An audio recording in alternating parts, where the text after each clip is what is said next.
the only period that Lucian's wardrobe is from. Good evening, ladies, gentlemen, and all variations thereof, and welcome to session 10 of TaleSpire Shadows of Sorcery. Today we are joined by a Lying, a Lydia, and a Sarin. Breaking up the alliteration. Yes. Edit Ed is not joining us today. Sadly, they have work matters to attend to, so we are stuck without them. That means my retainer is gone. Oh no. The one to keep me in check is not here. I mean, Ed keeps most of us in check. I don't know what you're talking about. He's more so has a good handle on the barbarian. It's like no. I get to run wild. I like how you just left the giant in the floor. Well, in Right? fairness, we are starting off from basically where last time we left off. True. So, anyway, last we left off, our intrepid band of adventurers had made their way to a small roadside inn called the Nag's Head, and taken up residence in the few rooms that they had available.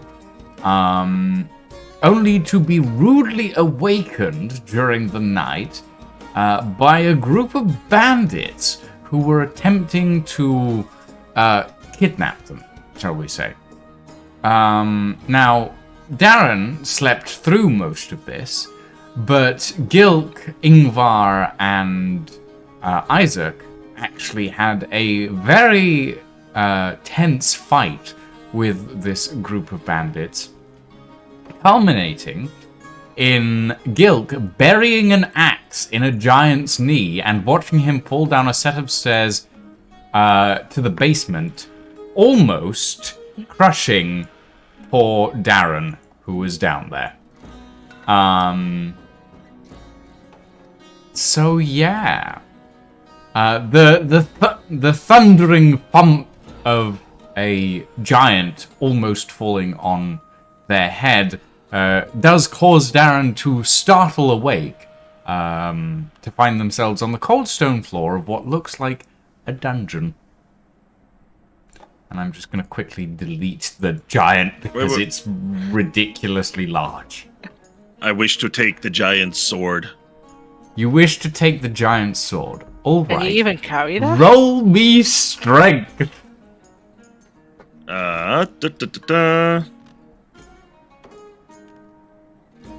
that was... Wait, I have advantage. I can roll again. Ha. Advantage on what? How do you have advantage right now? Don't I have an advantage on strength or... on strength Do you rolls? Do you have advantage on strength rolls? On just regular standard checks? I need to pull up my character sheet. It's been a while. Adventures Well, that's Codex. Everybody's like, oh yeah, that's a thing, isn't it?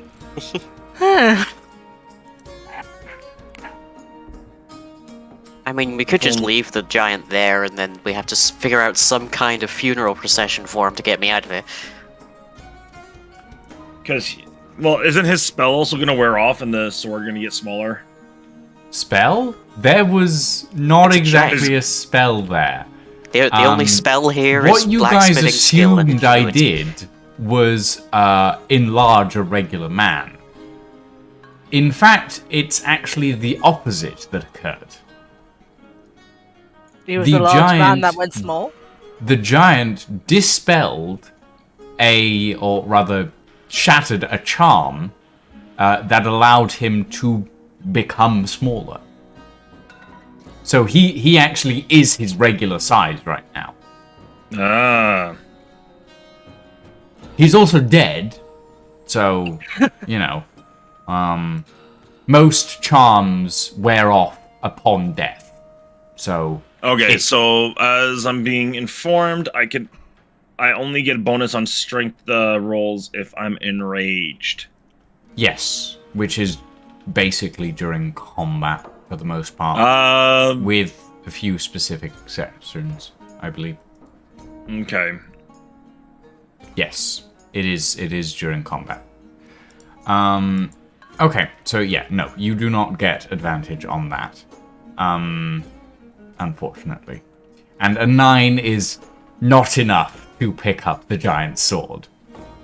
Or at least it's not enough to move it very far, I should say. Oh, it's a 9 plus 2, so it's Still not 11. enough. Yeah.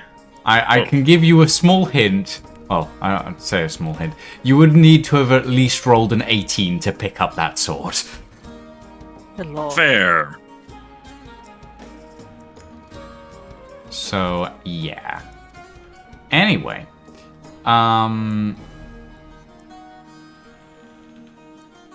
Oh, God. Right.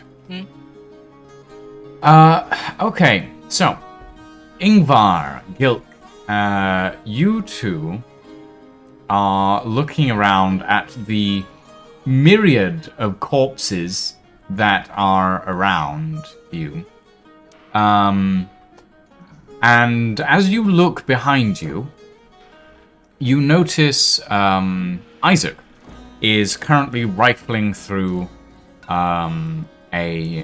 one of his bags, and he pulls out a bound purple volume, a rather large book. And Gilk, you recognize it as the one that was given to him by the elder librarian in Danis Eld. It has runic writing in silver on the spine and on the cover. You notice him fumble with it for a moment, and then open it, and he seems to stare at it for a moment, and then seconds later, he vanishes into the book. He gets sucked in like I don't know, like a child sucking on a lollipop. Basically, instantly disappeared into the book. For a moment, the book hangs in the air, and then clatters to the floor, along with Isaac's pistol. Which sits there humming softly and also glowing a gentle purple. Oh. I'm still on the cold floor, aren't I? Yes, you're still down in the basement. At the foot of the steps that are blocked by a giant corpse. Yes. I Right. will pick up Isaac's items for the time being then. Okay. Like, Store. he'll be back. Yes. Store one casting pistol in your inventory. And additionally, store what is it called?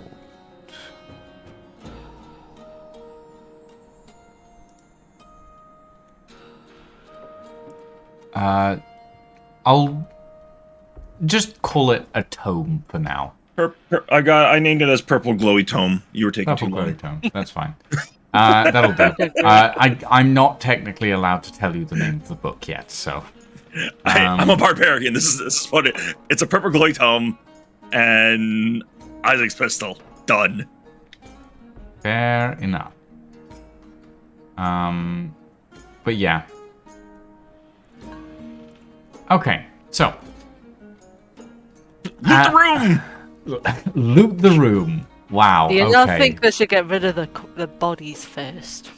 Loot the bodies. At least 3 bandits are still alive, though unconscious. Several of them are severely injured. At least 4 of them are very dead. I'm looting all of them in turn, not caring for their state. Okay. Are you not gonna... Okay, you know what? Darren, what are you doing? Well, I'm Like, waking just up with a lot body- of questions. Mm-hmm. Well, while But I think possibly the most pressing of them is, why am I in what appears to be a dungeon with dead skeletons surrounding me? Your party members might be able to answer that. Yeah, I don't know where they are though, because all I can see is giant butt. I can hear some shuffling though, so... I was going to say throw the bandits in the dungeon, but if the giant's arse is still in the way, that might be a problem. Yeah, Yeah. I'm going to draw my short sword, and I guess start attempting to move what appears to be a large object wrapped in cloth and filled with flesh. Roll me strength. Oh boy.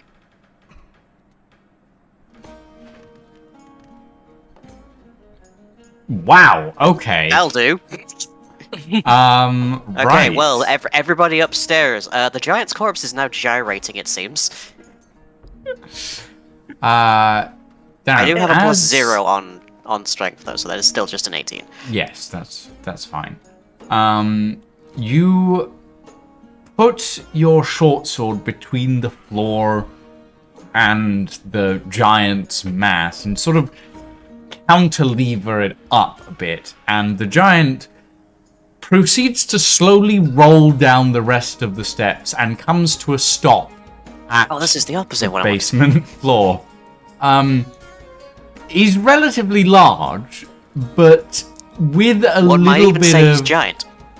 with a little bit of work, you think you could probably clamber over the top of him to the stairs. I proceed to do so, I guess. There you go. Hey, So, yes. hey. I And peer, I poke my head up over the top of the stairs, look around, I see the tavern and everything, the food, the wine, everything. My teammates, or most of them at least. And I was just like, I have increasing questions.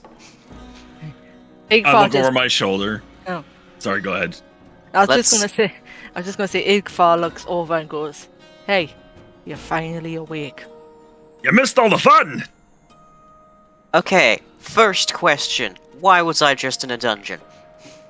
Bandits. Next question. Why was I blocked by a corpse? Bandits?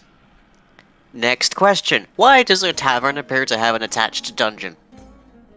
Bandits! Next question. Where's Ed? Book! In a book. In the book. He opened the book and the book sucked him in. Okay, so we got page mastered, I see. Yes, pretty much. I have no memory of us getting here. You were pretty much dead on your feet on the way over here. I don't remember the way over here. I don't remember drinking. Dragon! Yeah, just blame the dragon. Dragon fog. Dragon fog, I remember. Apparently I'm a one-word character today. Apparently. I'm recovering from my rage spell and just, busy looting. Is anybody in charge of this tavern, or is it also bandits? The guy who was in charge of the tavern is dead by the staircase. Yes. He Did I has a just- rather large hole in his chest from where Ed shot him. Okay, so that wasn't me.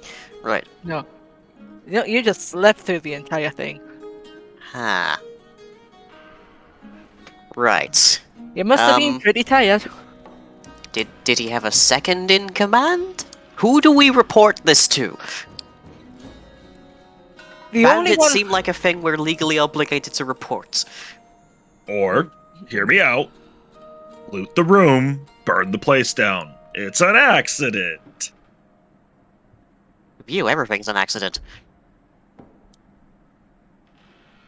Well, first things first. We should really. Perhaps some of us were hurt.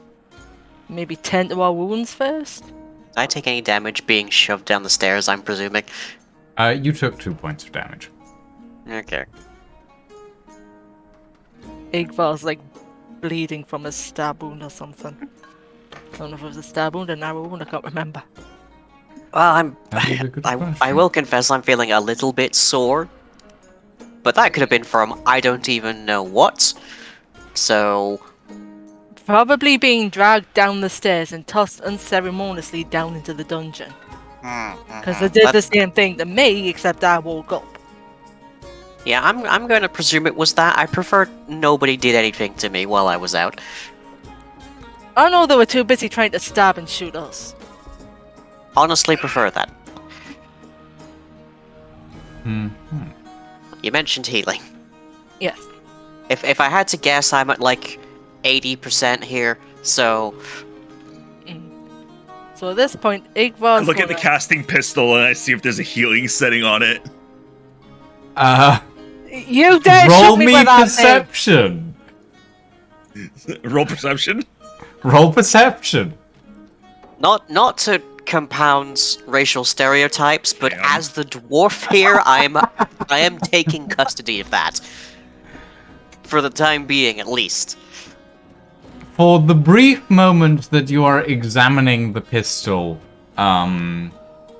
Gilk, you see several small levers on the side, several small switches, none of which look particularly helpful, after which it is suddenly swiped from your hands by a very short person. And it disappears into their backpack. Add 1 casting pistol to your inventory, Lying, and remove 1 casting pistol from your inventory, Saren. Okay. And while this is going on, Igvar's at the bar trying to find some alcohol to sterilize the stabbing or arrow wound, whichever one it was. Okay, roll me...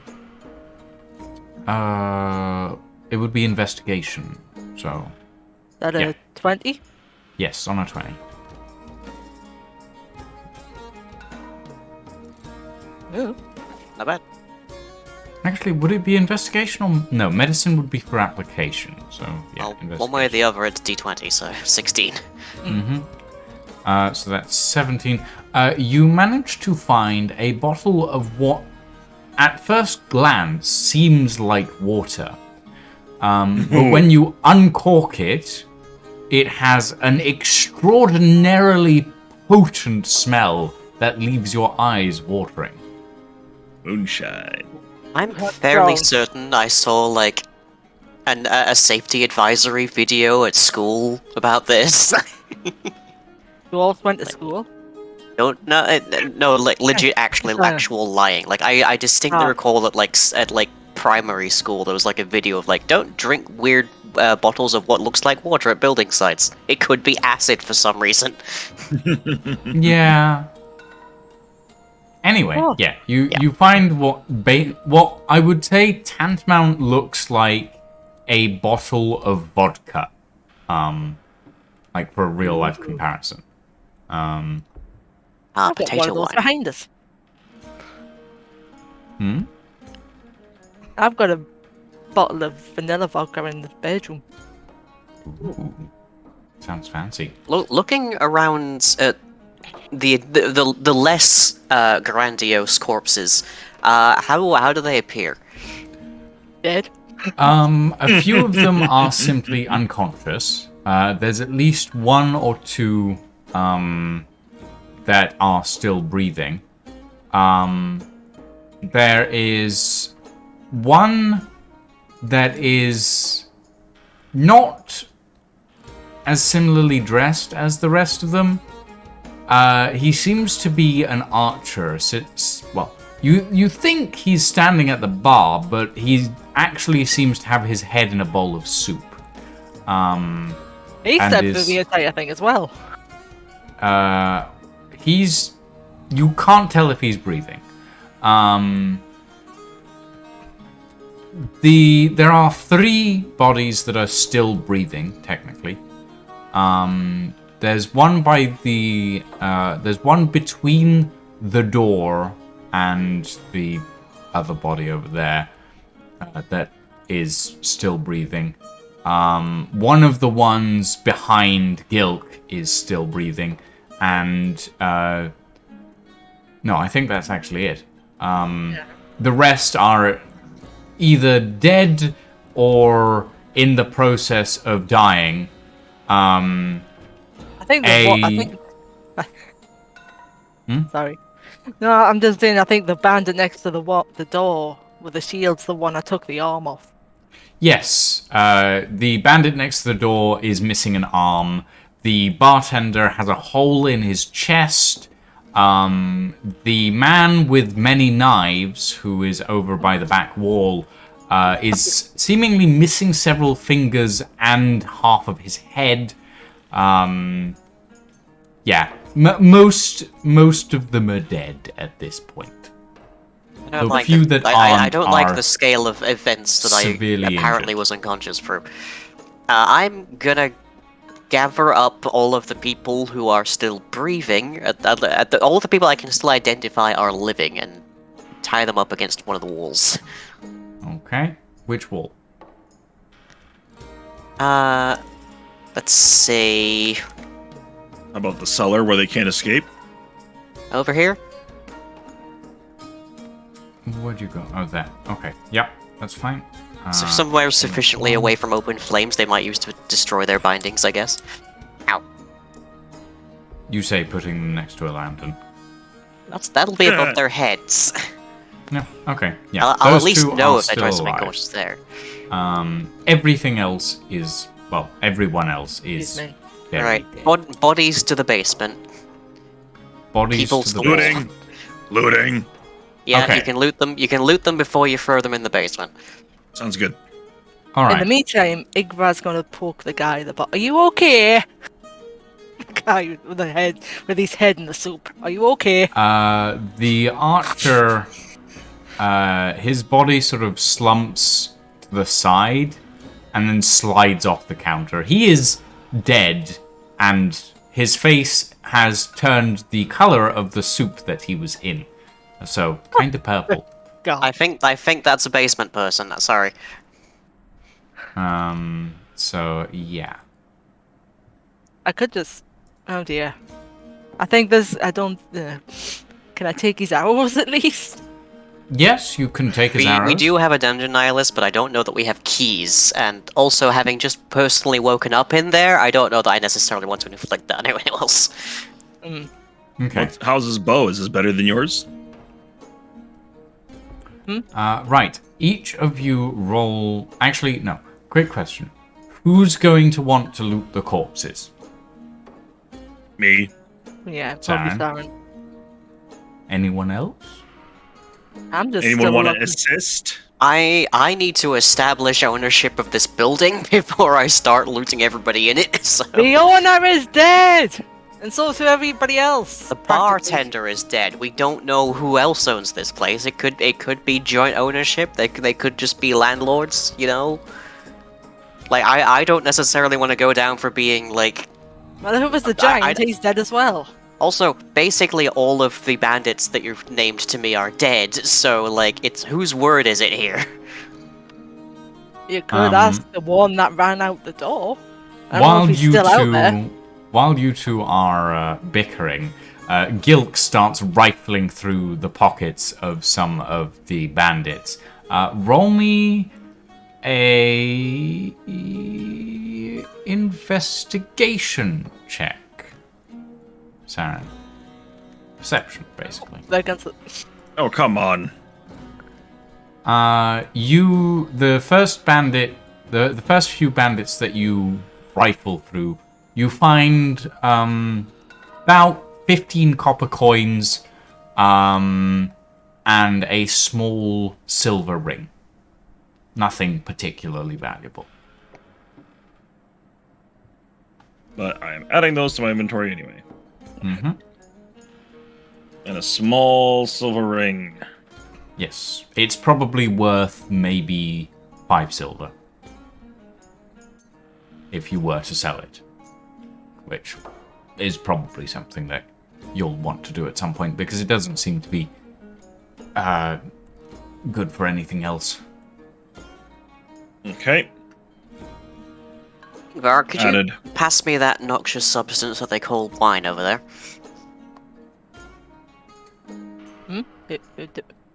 Who passing who? Could you like the alcohol over there that you opened and turned your nose at? Oh, there's...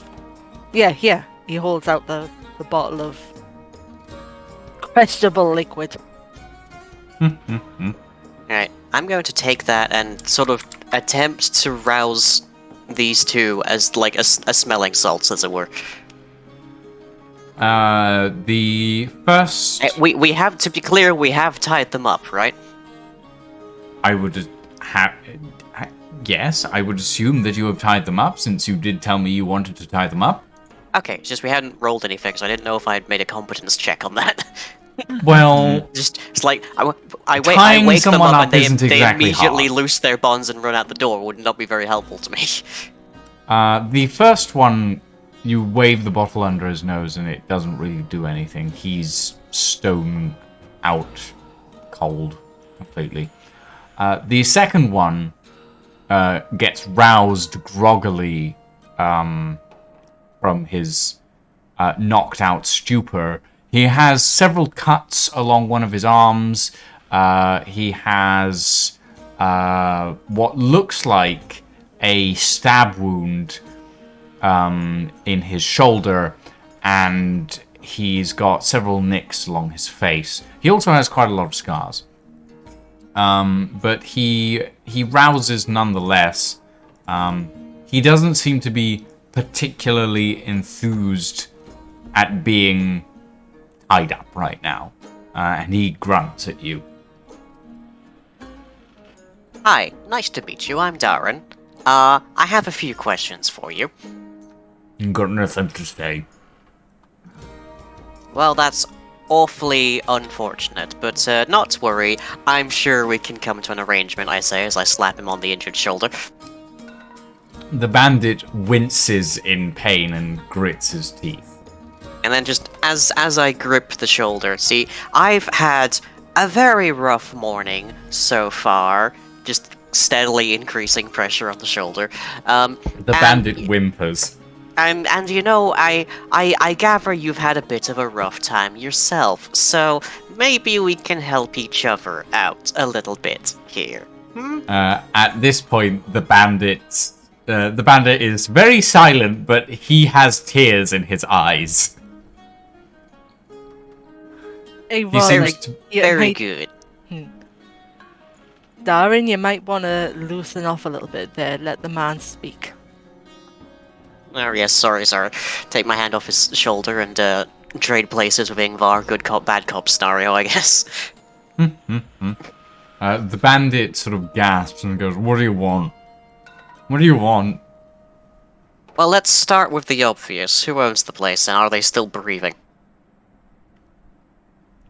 The bandit looks over at the corpse of the bartender, and then looks at the corpse of the old knife-wielding man, and nods his head in that direction. And he goes, "Are they alive?" No. I'm afraid your barman has a hole in the chest, and Mr. Knife Man has half a head left. The bandit winces slightly. I do believe, sir, you picked the wrong party to mess with. Look, we didn't want no trouble, right? You seem to have been rather content in starting it, which I guess leads me to the next question. Who picked this target? Are they still breathing? Target? What target? Who picked this tavern for you to raid? This was our tavern. But you've just told me that everyone that owned this place is dead. How is this your tavern? Were you The bandit working? sort of splutters for a moment and then proceeds to explain that, in fact, the bandits own the tavern. The barkeep and the other guy were the leaders of the bandits, and they've owned the tavern for quite some time. He proceeds to explain that they've actually made a tidy profit of being a roadside tavern by basically murdering the people who stay here and stealing their valuables and selling them off. Oh, it's a Told ya. honeypot. That's Christ. I see. Like I said, loot the place, burn it down. Leave him in the dungeon. Alright, well, hang on. We've just established that this young man here no longer has a living employer, haven't we? The bandit eyes you warily and goes, no? So, if we were to leave, just tidily go on our merry way, what exactly would happen to this place? The bandit sort of looks around and goes,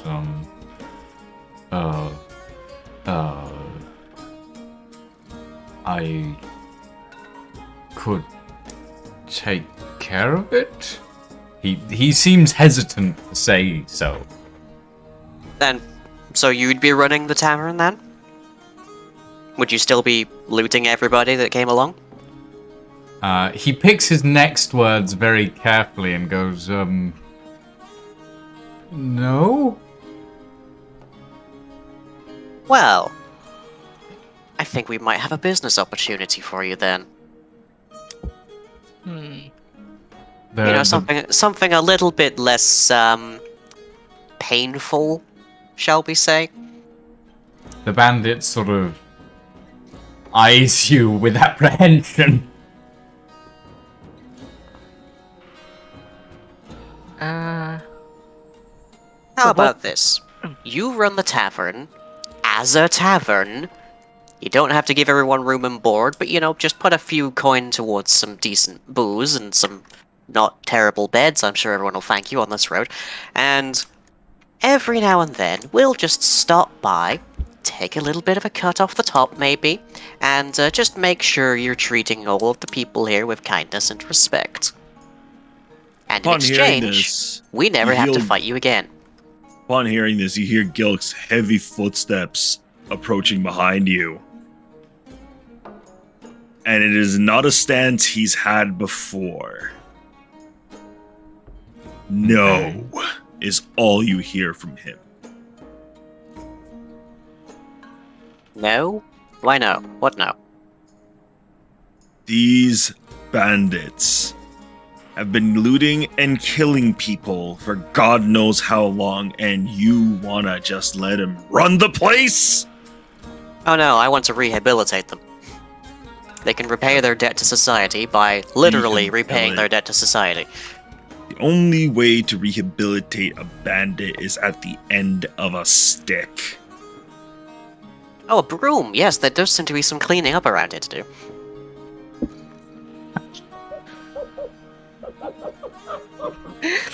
Look, I'm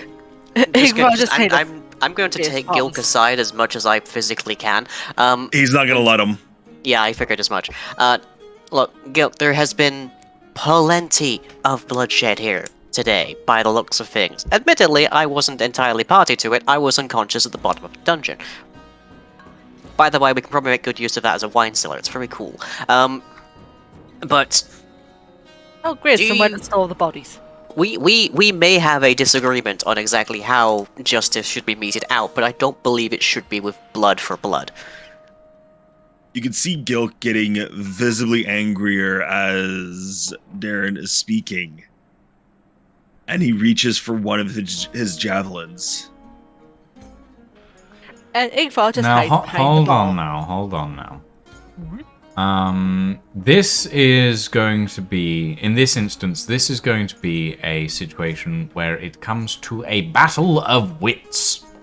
So, those who don't know, but general people watching, a Battle of Wits is actually something that is not from a D&D system. It is from Burning Wheel, which is an interesting system in and of itself. A Battle of Wits basically pits two-player characters against each other in an attempt to make an argument that one or the other is happy with and happy to go along with. Now, a Battle of Wits can be won in two ways. One, you can convince the other party through dice rolling and through a good argument that would be character appropriate that your idea is better.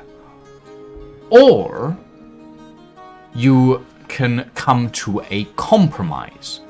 A Battle of Wits is lost when the, shall we say, attacking party, in this case the person attempting a persuasion, fails to persuade the other person with a decent argument and good dice rolls.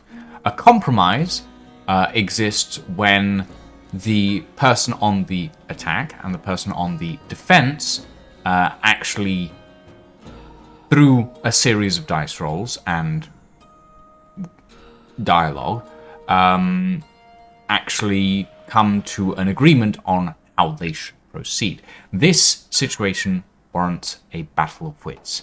I am going to start you both off by having you both roll me a charisma check.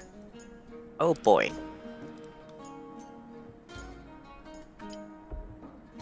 Let's see. Well, it's +2, but here we go. 16 total.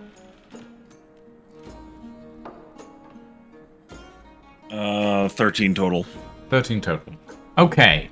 The opening argument goes to Darren.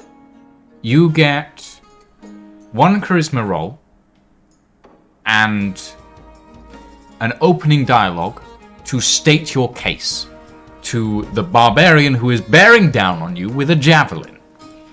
Yeah, and is quite plainly at least twice my size. Mm-hmm. Look, by the sounds of things, these bandits were already running the tavern. I'm arguing that instead of murdering them and leaving this place completely devoid of ownership and function, that we actually just have them run the tavern, and we just make sure that they don't go down that bad road again. Give them a chance to make up for their errors.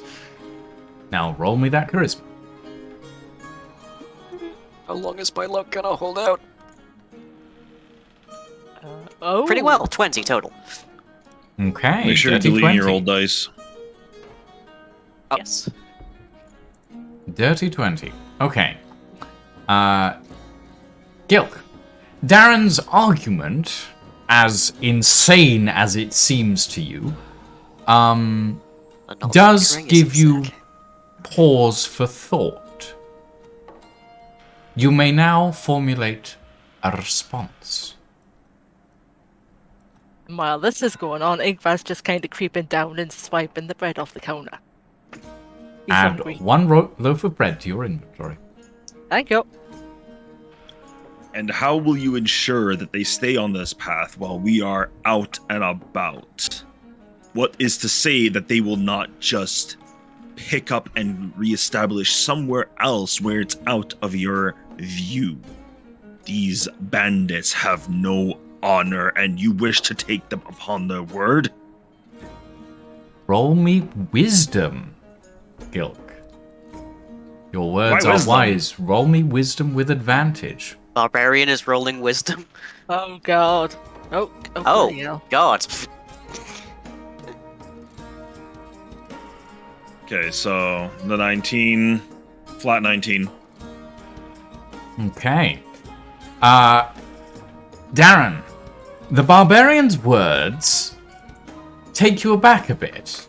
You hadn't actually thought about how to get past this little obstacle. What would happen if these barbarians, or not barbarians, if these bandits decided to go back to their old ways if you weren't around? Formulate your response.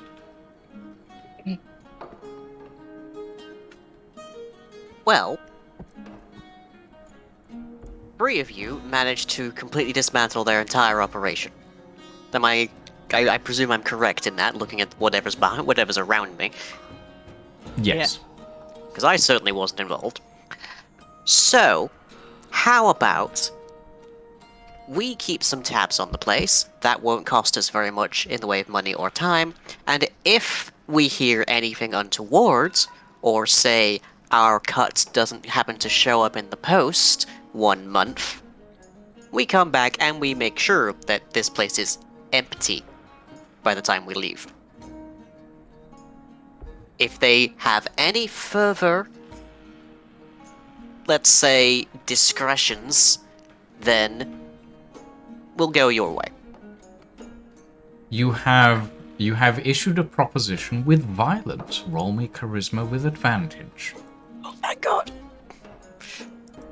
This just sounds like delaying the inevitable. It's delaying the inevitable, but also we make money. Yeah. Okay, 15. Your argument doesn't really move Gilk all that much, but there is something about it that is somewhat attractive to him.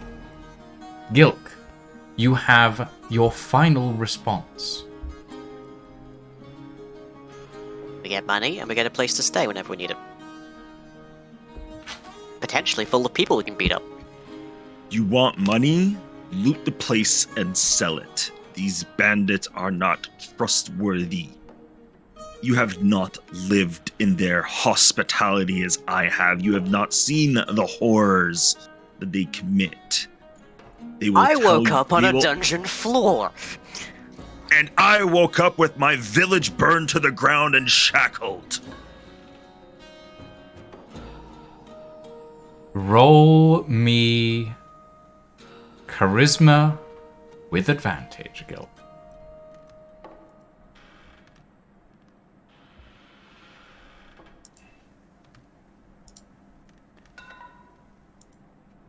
That's gonna be 19. Darren, Gilk is not swayed by your argument. He is not interested in your proposition, and he has not found himself in a light that would be favorable in this instance. You have not managed to sway his mind. How would you like to proceed? Oh, before he proceeds, now Gil's gonna say, now move out of my way, or I will run you through. I would get out of his way. He seems very angry at the moment. I mean, that's normal for him. More angry then. I saw this man in a blood rage against a giant, and I don't think he was as angry as he was now. Are you so... How do I put this? How do I put this in a way that won't get me run through, just on principle?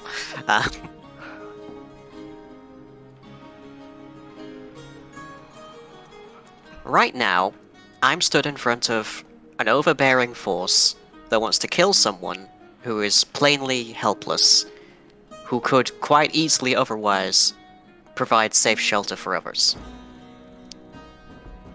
Are you so certain that you want to burn another village? I stab the bandit, reaching over Darren's head. Well, there's the height advantage. The bandit behind you gurgles for a moment in surprise to find a javelin lodged in his throat before collapsing to the floor. Well, I suppose that puts the end to that argument. Lean Is that over the one that was Darren. talking, or Yes. I lean over Darren and I Ah, say, move. There is no argument you could make to sway Gilk from this course of action at this point. Yeah. I would rather be moved than concede this. I'm not going to just step aside as he kills people. Oh, he's already killed one of them. I'm aware of this. I might not be able to stop him, but I'm not going to step aside.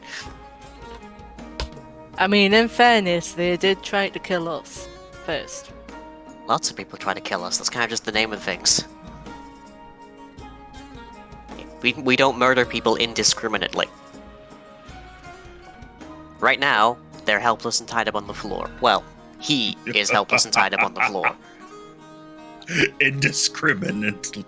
Oh, dear. They would be hanged anyway with the town guard. But not by us. What difference does it make? Remove the javelin and stab the other bandit. Is there any way I can at least stall him a little bit with that javelin stab, or is it just I have no You shot? can attempt to block the javelin. However, because of the height difference between the two of you, See? you would be doing it with disadvantage. Mm.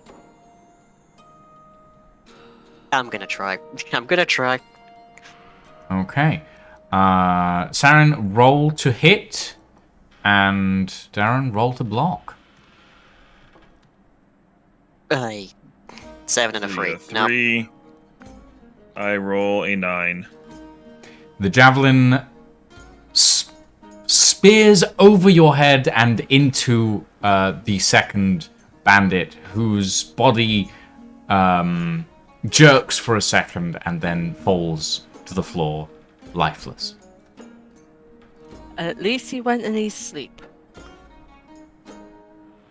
Now, if you're so keen on coin, go find where the bartender keeps the tavern stash. Let us finish up here and move on. And then I go back to looting as I was earlier, clearly enraged, but not in my rage state. Mm-hmm. Murdered 2 people today, Gilk. I hope you remember that when the next time we meet guards. I have murdered more in the gladiator pits.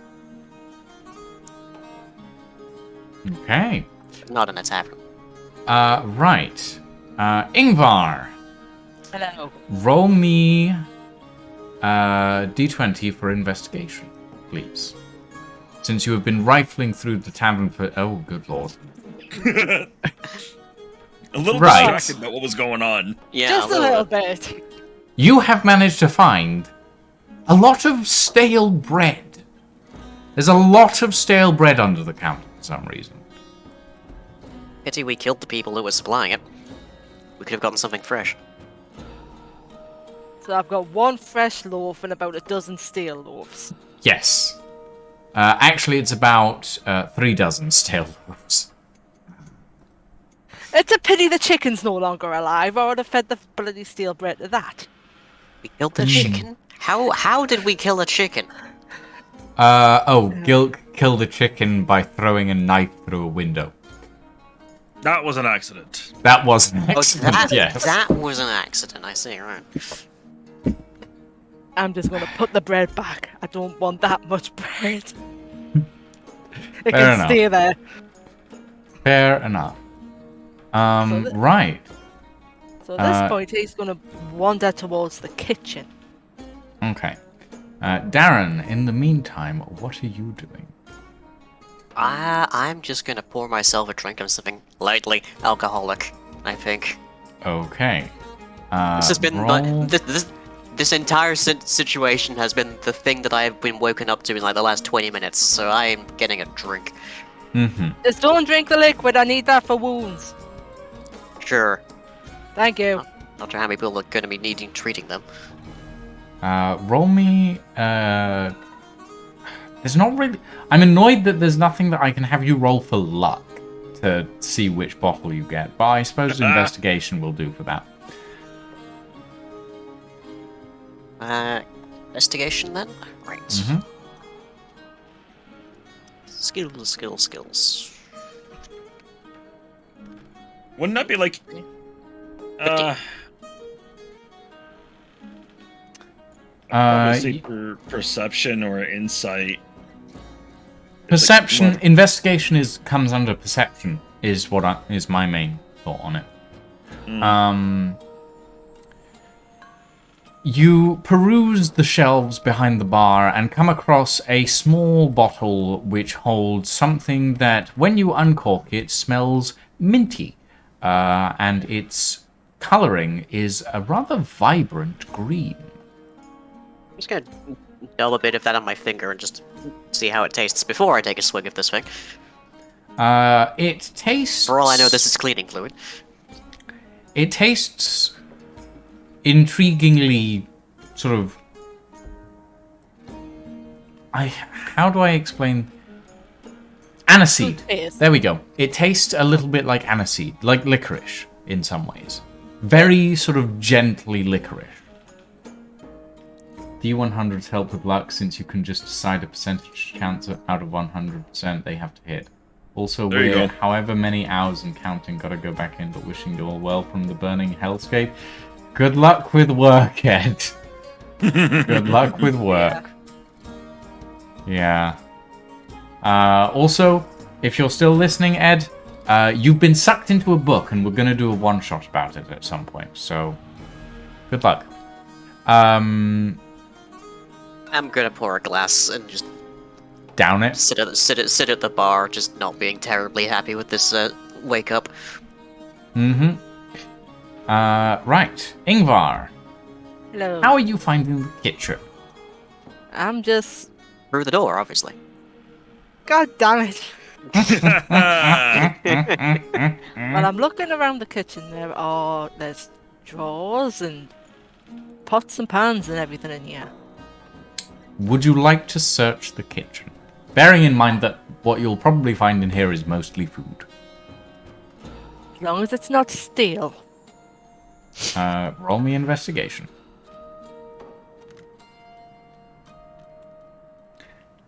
Oh, for fuck's sake. Lydia, 2 nat 1s in a row! It's gonna pull out like a bag of rotten apples or something. As you rifle through the kitchen, you find that most of the food in here is, in fact, either seemingly stale or a little bit rotten, to be honest. There are a couple of bags of grain in the corner that are spilled out of the floor, but you notice that there seem to be small flecks of mouse droppings in them as well. Overall, this tavern doesn't seem to have been well kept. Yeah, no. He's just gonna throw his hands up and go right back to the bar. Forget that for a lock. All the food in there's no good. It's all rotted and mouse-laden. What the hell's going on in here? Sarin and Lying are firing at Sorry, each other. we're We've staring just- laser beams at each other. Yeah, we've discovered that they've added more attacks. Yeah, the cyberpunk. We discovered this last time. Yeah, the cyberpunk pack added a bunch of stuff. Fair enough. Right. Okay. Last but not least, Gilk. Are you continuing to rifle through the remainder of the bodies? I am gonna thoroughly search the bodies for anything of value, any Okay. weapons that may be useful for the coming road. Are you searching for something specific, like a specific type of weapon, or are you searching for general stuff? Not anything specific. Just if the party can't use it, it will be for sale later. Okay. Roll me one more investigation check to finish off your search, as it were. Oh bloody hell! Well, I just Sure, not now having you have bad rolls. Oh, he had bad rolls before. Okay. You search through the remainder of the bandits, and other than the knife-wielding man having a few rusty daggers on him, you only manage to find a further 15 copper. Okay.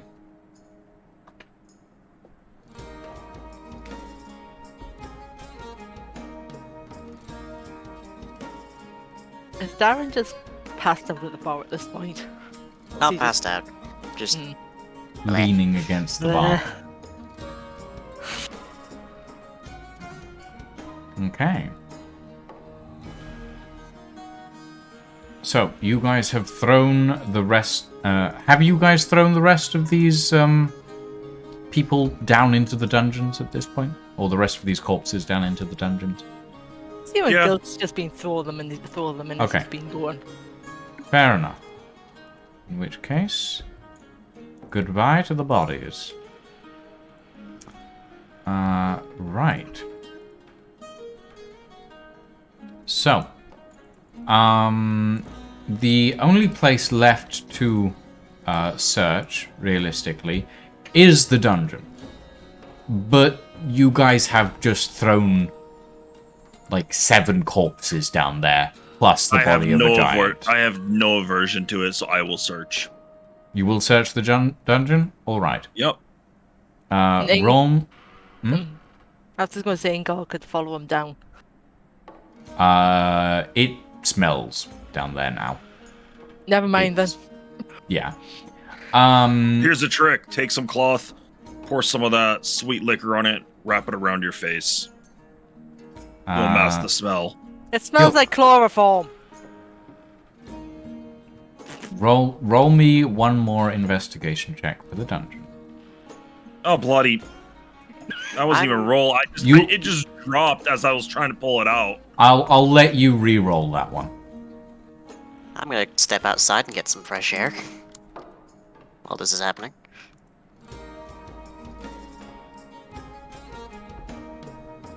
Predictably, the door appears to be locked. There you go. Thank you.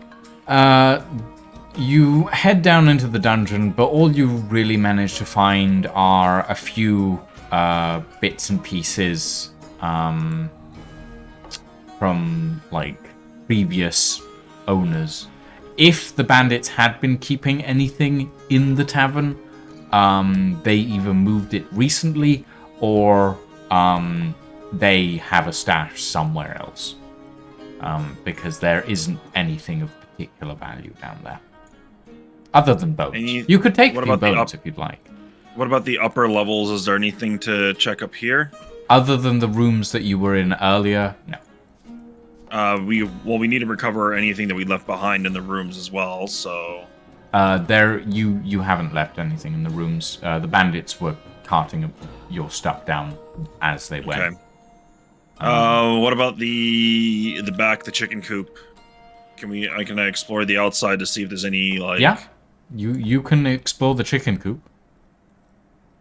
You can pick up the chicken while he's there. Free lunch. Right? Lock the door again. Why would you do that? We're trying to get out. What's your damage? Thank you.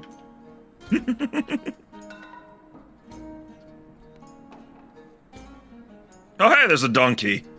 There is indeed a donkey. There's a There's donkey. a figure by a sign over here. Is that actually there, or...?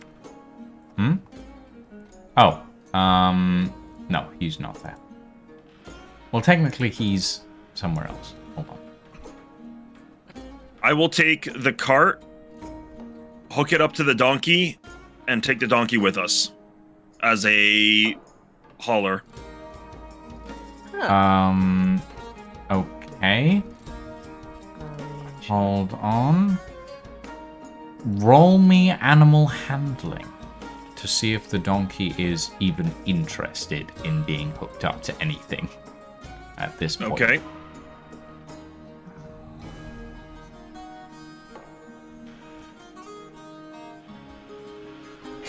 And that's a 21. Nice. Okay. The donkey eyes you warily as you approach, as you do still smell of blood and a variety of other things. But you hold out your hand and you approach it cautiously, and eventually it sort of seems to give in and nuzzles at your palm, expecting some sort of treat. Is there anything around that I could use as a treat for it? There's some hay, there's a bag of grain, You don't really see anything that would count as treat-like for a donkey. At least not in the nearby vicinity. I'll find you an apple or something along the road.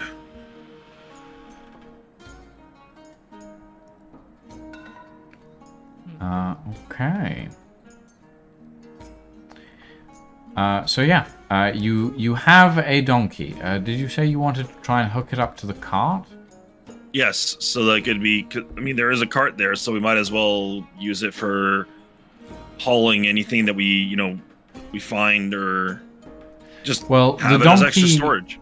The donkey has like saddlebags on it.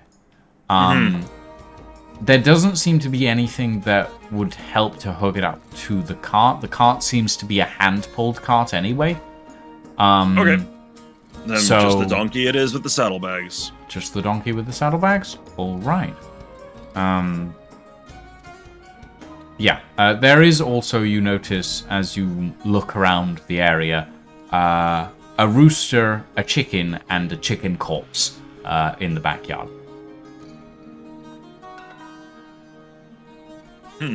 Sorry, little fella. Right. Not sure. Is there a like a shovel? Do we have access to a shovel? I mean, you might. Have you looked for one? Not Are as you yet. going Should to I? look for one? Yes, I'm going to look for one. I have idea, and it requires shovel. Okay. You look around. There isn't a shovel around, but you do spy an axe round the back of the tavern. Or the inn, rather. He says there isn't a shovel around as I look at two On the Wait, wall. on the wall. Next to the By the- pig. Yeah. I am With- blind, apparently. Yes, there is a shovel. Go for it. Grabbing a shovel, and I am proceeding to dig some graves behind the tavern. You're going to dig some... Okay. If you're going to dig a grave, right, bear in mind that you will need to roll strength for it, and it will take a decent amount of time, depending on the amount of graves you want to dig. How many people do we have to bury? 7? Let's see. And a giant. 6 people and a giant that is at least 18 feet tall. So about 10 graves, effectively. Well, Gilk looks over at Darren. If you want to have a funeral, we just light the pyre. Yeah, This tavern may yet serve some help. Igvar's wondering if it's really worth the trouble. This tavern may yet be of help to people that come on their way, and the next people that find it will probably not want to stay here if it's full of rotting corpses. Right. But a backyard full of buried bodies is very appealing. It's far more palatable, at the very least. I'll look over Right at now, Ingvar. this looks 100% like a abject murder scene, like we just walked in and murder everyone running the tavern. I'm there gonna are let a you do lot you. of bloodstains. I'm gonna look over at Ingvar, look back at the chickens and the pig. No point letting them starve. Shall we eat? Yeah. Yeah, might as well. Let him dig his grave and... So while he's doing that, we'll prepare a meal. While I'm doing meaningful humanitarian work, We'll you're prepare just meal over with the there three- looting everything. with the pig and the chickens. We're that kind of D&D party, I see. Hey, my stomach's growling over here. That is a straight 8 for strength. Music's. Oh, she's changing music. I forgot there was music. Okay. It takes you a few hours, but eventually you manage to dig 6 shallow graves, Darren. Better than nothing. In the meantime, Gilk, roll me. I suppose it would be animal handling in this case, or survival. Actually, who's killing the pig? Saren. Gilg. He's probably got more strength than Okay. I have. I'm making sure that the donkey is tied up and out of sight, just so he's not witnessing this. Last thing I need is a donkey that I just befriended to, watch me kill its friends. Okay, roll me survival to see how much stuff you manage to get from the pig and the chickens. As That's a flat point 12. of order, Enigmata, you've just described most inns in England. Most inns in England have had people die in them. Most under inns in suspicious England circumstances. have had people murdered in them. Yeah. Difference is people cleaned up afterwards. That's the good thing about pigs. Why they Enigma. are They still, yes, filter. but you're even less safe. Right. Good thing about pigs Enigma is they filter it all out. Sarin, you managed to get a couple of slices, let's say 15 slices of like bacon, back bacon, and a small roll of ham that you can add to your inventory. Bacon. Okay, well, I'll be. You can, it's all you gonna. can basically push your rations up to 3 days. Okay. Is what I'll just say for that, because realistically, the only purpose this will serve is food.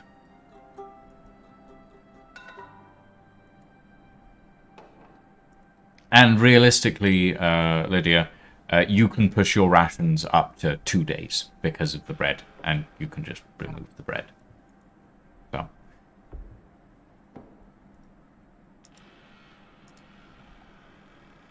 Yep. That seems about And right. over that, I'm just burying. I'll bury everything but the giant, because I don't think I can physically get the giant through. The giant is not really movable at this point, without Gilt's help.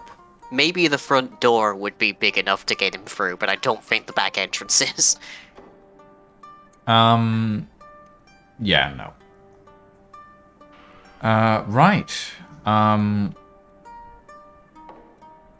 As the day wears on, and the sun gets higher in the sky, you feel the need to move on. There isn't much more you can do here. 6 of the bandits have been buried in the backyard. There's a giant dead at the bottom of the stairs.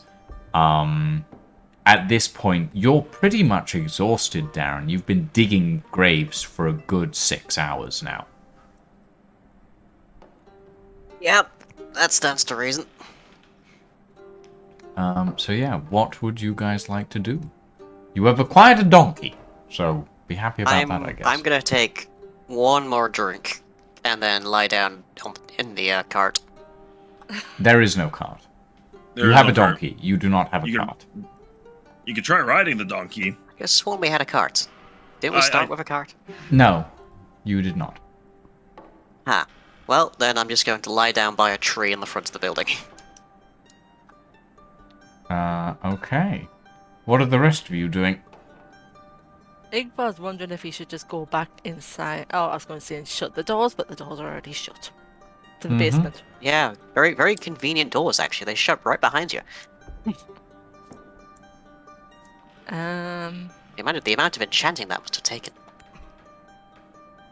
I would look at Igvar and say, I can't write, but we should let people know of this place.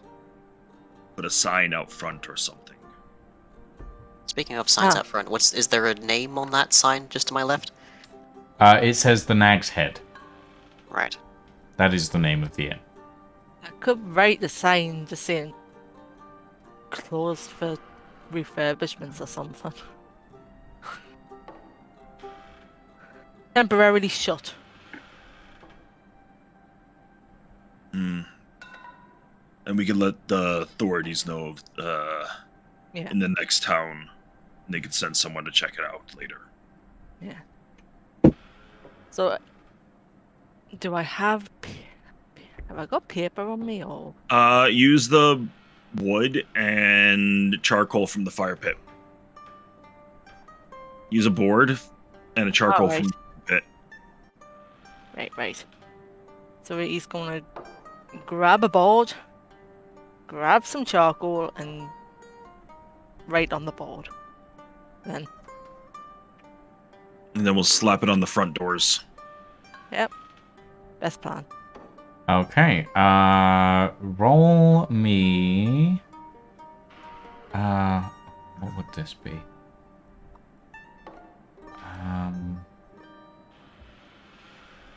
There's no. Okay, I'm just gonna have you roll dexterity for this, because I want to see how good your writing is. See if it's actually legible for other people. Right. The fact That's that a this 20? requires a roll implies that Actually, 1 out of 20 quick times question. is completely chicken scratch. Before this, Ingvar, quick question: what is your background? As in, is it commoner? Is it nobility, etc., etc.? Where do you come from? He comes from a town. He was a coal miner. Okay, so commoner, so you don't get advantage on this. Yep. Whip. Goodbye, dice. Into the Gone. sea. 16. Hey. Okay. For a coal miner, your handwriting is actually pretty good. This roll is an establishing roll. From now on, you will not need to roll when you are writing things. Yay. So your handwriting is actually quite legible. Must have been the safety person at the coal mine writing all the warning signs. Probably. And yet he's still Or- the man. or His kept the house mine- burned down. Or kept the mine books. That's why your house burned down, because you kept the books. Yeah, so Igvar writes his sign with a decent handwriting and slaps it on the front door. With a good thunk. You remove your hand and it immediately falls to the ground under gravity. Crap. You have good handwriting, but you do not seem to understand the concept of nails. So you lean the sign gently at the top of the Yes. steps. Yeah. Oh yes, I forgot. Nails are a thing. I'll just stick it down here. Both. One day the great dwarven artificers shall invent nails. But today is not that Okay. day. Now, Well- until then, we will simply have to rely upon passing elven archers. Well, while they're busy with that, I'm making sure that the donkey is calm and The donkey seems particularly comfortable in your presence. We've killed and eaten everything and everyone he's ever known, but other than that, Yeah. Fine. donkeys are resilient creatures to trauma. it's a dumb animal. It's the same about some of my party members. They're making a joke, Alexander. God. Nails exist, it's just that they've forgotten to use them. Right. Alexander, it's made of it's held together with duct tape. Yes, you invented duct tape before you invented nails. Congratulations. Well, of course, it's a fundamental force, holds the universe together. Well, if you ever look at American houses, they're probably all glued together with bleed duct tape. Yeah. Right. With your preparations complete, you are now ready to start off down the road again. Oh, I shall shall we grab the just donkey. head back north? Or keep heading north? Sounds like a good enough plan as any. Well, we were heading north because of Ed, right? Mm-hmm. We don't seem to have an Ed. Oh, we do. He's just in book form. He's in a book. You have an Isaac in a book. Yeah, you mentioned Isaac got page mastered, but do we have a way to unpage master him? Or are we just are we depositing him at the local library once we get north? Well, I have no. Actually, he might like that. Yeah, I've got no aptitude for magic, So I don't know how to get him out the book. I mean, it's I mean, sorry. So, Lucian, you have to remind me. So, there was the thing of bandits in the north. I assume we kind of Yes. dealt with that. There are... Well, this is one of the bandit locations that you could have gone to. But there are more, possibly. Okay. Maybe. Who knows? Then I say we continue moving forward. Let the town guard know of the bandit hold and that has been cleared out. And look for any other information in the next town. Yeah. Okay. So you are heading north? That is my I vote. hope heading so. north. Good. I hope so because I don't have anything else built. Yeah, pretty much. Your Wonderful party... view of the sea. Your party progresses north along the sort of Dunking into the water. winding northern roads until We do tend to make them eventually winding. the road becomes a little more sort of cobblestoney, a little, and you enter the snowy lands of sort of the more northern part of this particular province. The snow seems freshly fallen here after a lengthy evening. You arrive at the gates of this small town at around about late, sort of mid-evening time. And the town itself is called Drey. So you arrive at the town of Drey, and it seems relatively old. Most of the architecture in this area of the country is, from what you've seen, quite old.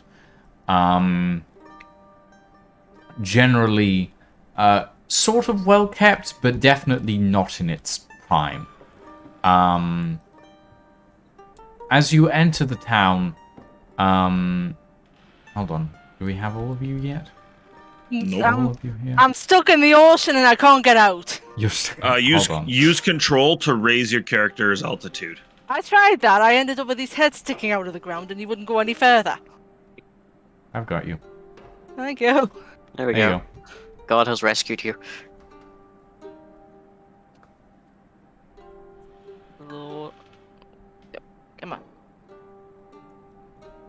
Oop.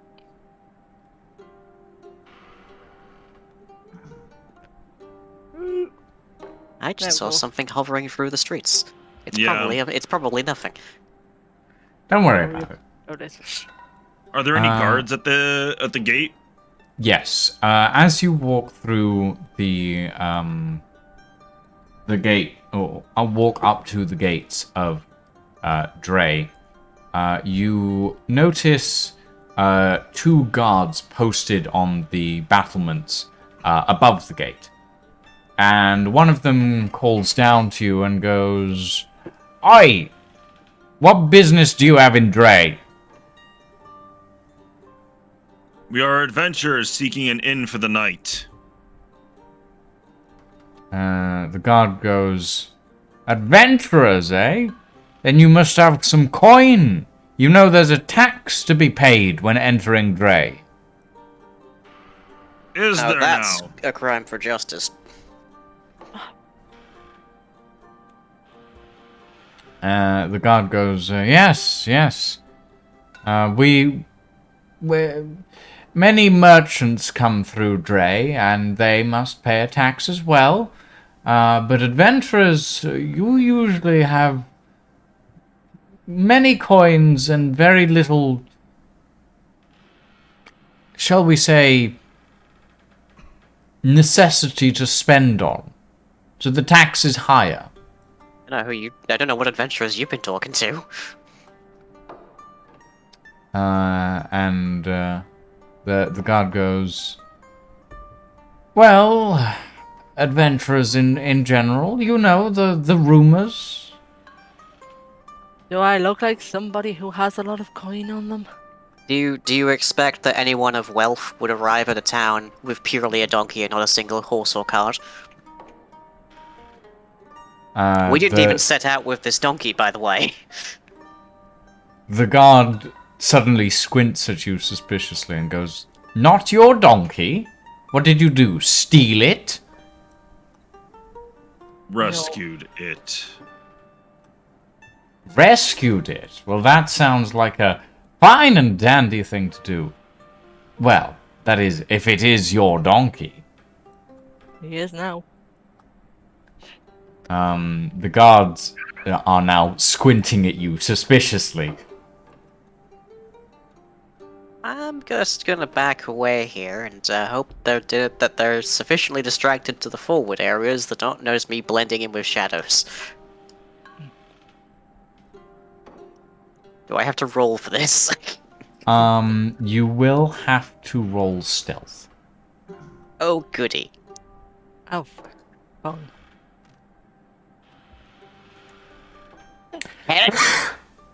Really? Really? Wow! I'm the goddamn party rogue. Technically, you're not, actually. Technically, I'm not. But still. Ingvar has a dexterity of 19. I am literally a level 1 rogue. Oh, Christ. Yeah. Ay. Wait, hold on. Huh? You should be level 2 by now. Shouldn't you? Did I not get leveled up at some point? You have 345 experience. Yeah, you should be level 2. Rip. I am ostensibly a level 2 rogue. Oh wait, is it 360 to level up? Oh, great. In this case, Ingvar should Please be. stand by. Please Hold stand by on. while we figure out our shit.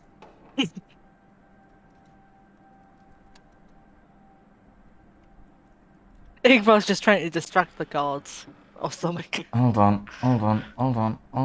Hold on, let me consult the forums. Hold on, let me consult the handbook. I forget there's a handbook. Oh wait, no, 345 XP. I should be like level 12. Oh, we're way off. No, you should not.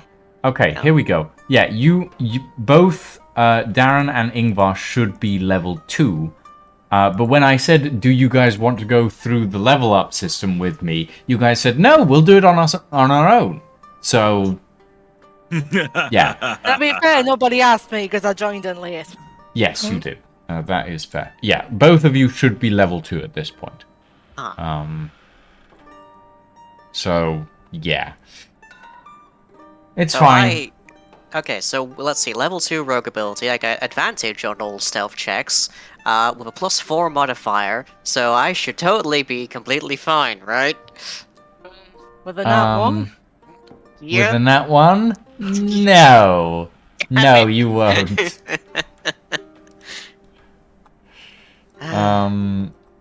The donkey size, is it small or medium? It's dinner once again. medium. I thought you said the Yeah, 'cause- donkey's side. That's what I heard. Like, small would be anything from, like, a Small is rat smaller to than a I am. goose. Yeah, a rat to a Yeah, 'cause goose is While you guys are figuring all that, I'm adding it as a companion. Mm-hmm. And I'll be right back. I've just got to give me like 5 minutes. Alright. But yeah. Well, the guards are definitely facing directly forward, so I should be fine, even with a nat 1. Maybe I just hit like a really crunchy rock. No. You are not fine with the nat 1 line. Rip. With the nat 1, you will be seen. You will probably be caught. The opposite Especially- of stealth is not, like, becoming a beacon. No, but the rolling a nat 1 on stealth means that you won't be stealthy. I'm sorry. You will just be walking in. Crit that fails crit fails on skill checks is a house rule. Ugh. Uh, yeah, Alexander. Yeah, that's about right. Would you like to level up? Why haven't I been leveling up? Oh God, it's fine. Well, okay. Right. What exactly are you trying to do here, like? Because I'm a little confused. I'm just trying to separate myself from the group that are probably actively implicating themselves in a murder. So Except that you were the one who said you rescued a donkey. I didn't say the rescue donkey. I said we didn't start the trip out with a donkey. Yeah, so Right, you're the one that yes. freaking threw us Under the under bus. the bus there. Okay. We wanted to report to the guards. Right. So, essentially, I'm gonna drag you back here, because you are all just gonna shake you around like a naughty kitten. Right. You are all at the gate, and the guards at this point are sort of staring at you suspiciously over the battlements, and one of them goes, "Well, regardless of where you got the donkey," and he says donkey a little bit weirdly. He goes donkey. You're gonna have to pay the tax.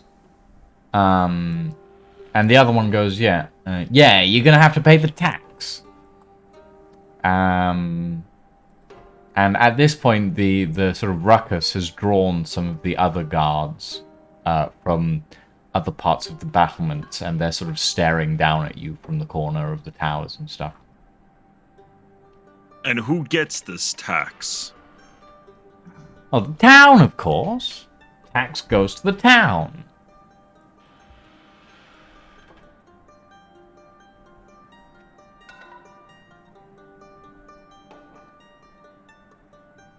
I assume your town coffers are with the mayor? Well, of course. Who else would keep hold of them? Can't give them Then to we the shall bank, after all. Then we shall deliver the tax directly to the mayor. And the guard sort of frowns at this and goes, well, now hold on. We're the ones who deliver to the mayor. You don't have permission to see the mayor. The mayor's a very busy person, you know. And then how am I sure that the tax will reach its intended location? But you just have to trust us. We're the town guard, after all. What would we be without trust? The bandits that I killed a ways back. Bandits, you say? Do they have a bounty on them? Are you here to collect? Possibly. The only bandits around here are, let's see. You've got, Mistress Dania. She's down, south a ways. And then you've got old, Boiler Pot Bob. That's the other one. But we haven't seen him in years. You guys got any names whilst you were murdering everyone, did you? They attacked us first. Yeah, no, you guys don't know the names of the bandits that you murdered. Tell me of this Can't do boiler that. Bob. Well, let's see. He was famous for boiling his victims alive. Oh, that didn't happen. And then making them into stew. Apparently, he was 18 feet tall. I don't that believe may the have rumors, though. Interesting. Seems a little silly. Who's 18 feet tall these days? A giant? Giant! Oh, that's funny. Hey, Kirk, have you seen a giant around here lately? And another guard goes, giants? Giants have been extinct for years. If the guy with the door on his back behind me was to perhaps mention that he had slain a giant that might have been trying to kill some people at a tavern a few miles back, would that qualify? Both of the guards look at you and then burst out laughing. They do not believe you. They do not Okay, believe now that giants are around. They seem entertained. Let us make a wager then. The first guard sort of stoops over the balustrade and goes, "A wager? What would you have to wager?" Send a scout to the tavern down south. He will find a giant there, along with what used to be the bandit hold. If not, I will pay double your tax. The first guard goes, All right, we'll take you up on that wager. But while we send a scout down south, you have to stay here in the town, just so that you don't, scarper off without paying. But what do you get if you win the wager? We don't pay the tax. As I hold my hands out, stretched to the side.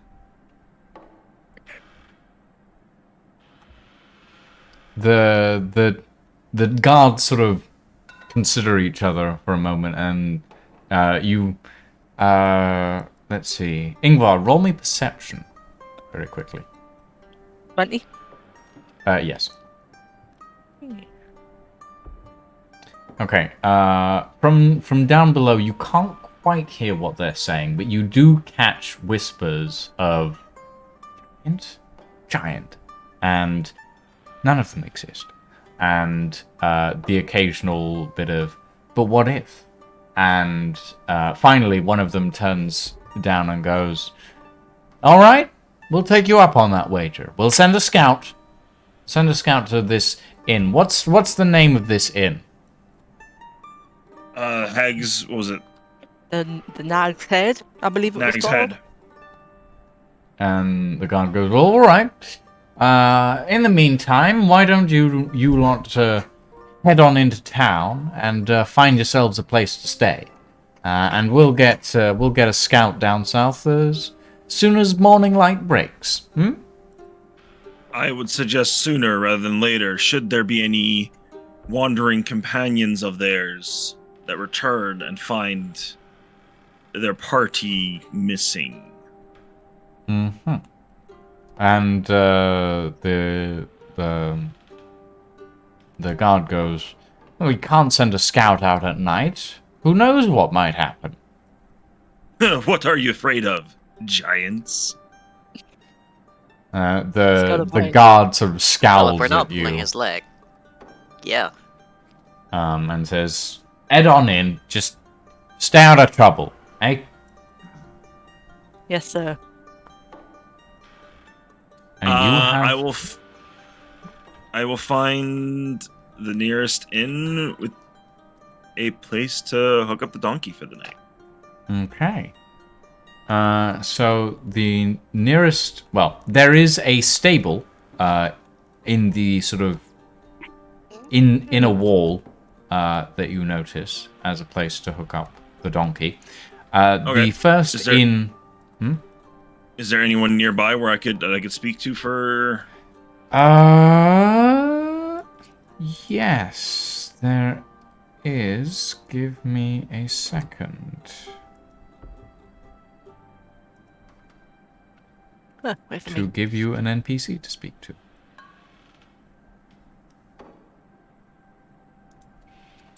Outside the barn, there is a dwarf sitting on a bale of hay, drinking a flagon of ale. And the stable is, surprisingly, relatively empty. Considering it does seem to be a relatively large town.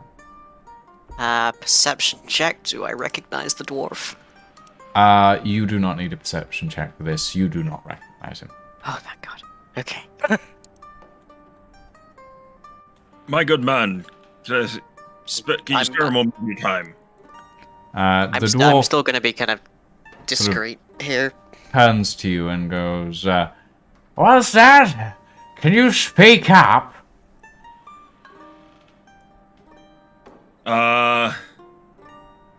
Are you in charge of the stable here? The stable? Yes, yes. I'm the. What's the name of the thing? I'm the. Stableland? Not the stable hand. No, that's the The guys on the. stable mot. He seems very drunk at this point. He starts mumbling to himself, recounting words that begin with M. Okay. I will lead the donkey into the covered part of the stable, and I'll drop 10 copper in his hand, pointing at the donkey. Don't let it run away.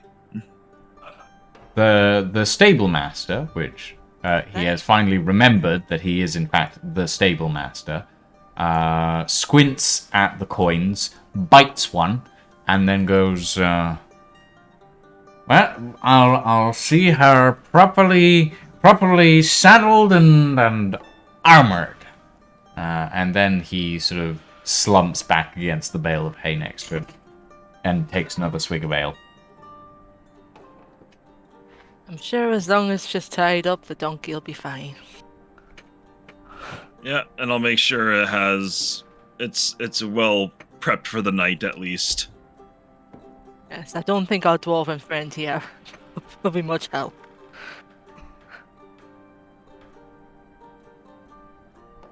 And Igvar doesn't recognize him either. That's not one of the dwarves he knew. No. None of you recognize this dwarf.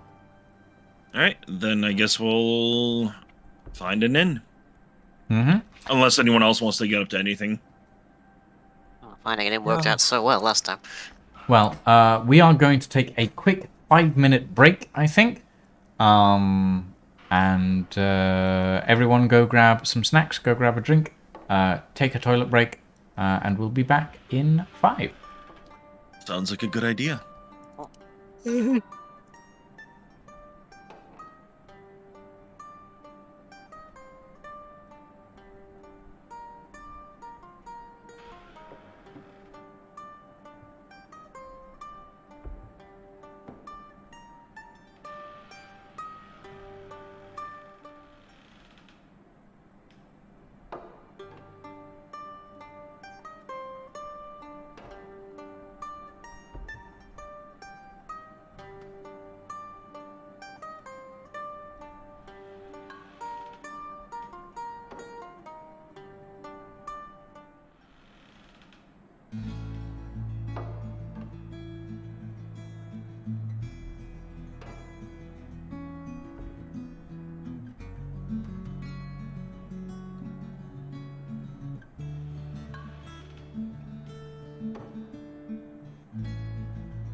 We return.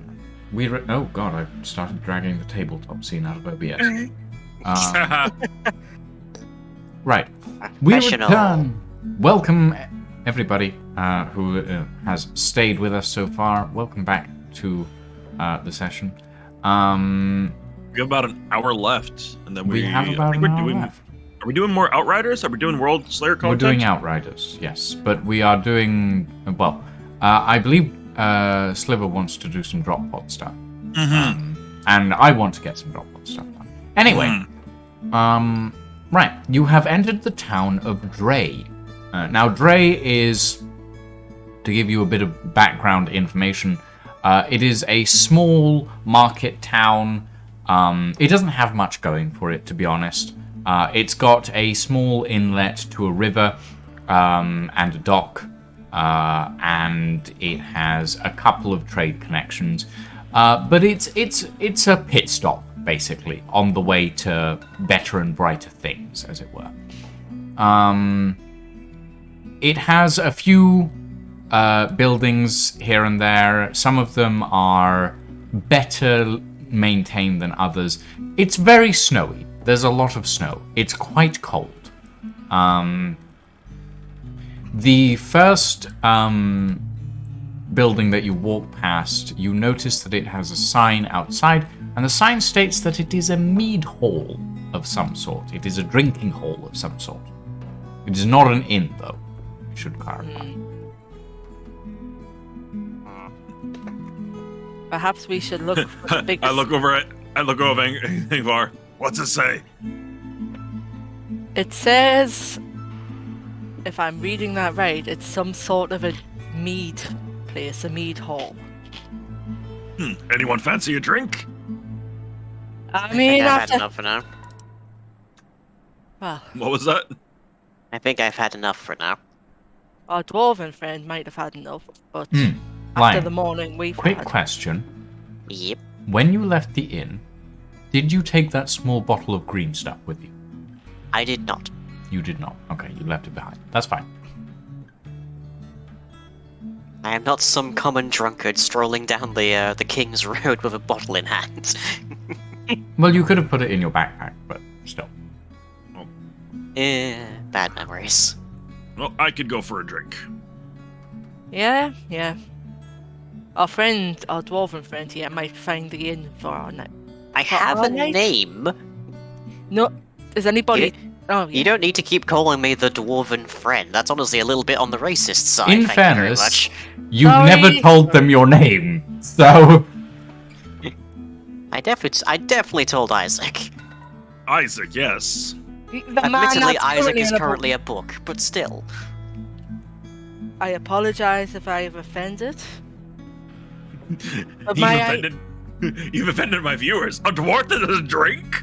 What madness is this? Well, as we've seen, when this dwarf gets somehow made unconscious, horrifying things happen, so... I don't believe, though, I ever learned your name. My name is Darren. Then, See kindly to remember it. I shall do that, Darren. Thank you. As you three carry on walking down the street, one of you roll me perception. Only one, just one of you, randomly. Who wants to go? I Roll guess I'll do perception. it. Yeah, sure, since you're at the front. As you're walking 17. down the street, and you're sort of looking around at the buildings, you hear a quiet little psst. Hey, up here. And you look up to see a small goblin standing at the railing of the building above you, and sort of waving his hand at you.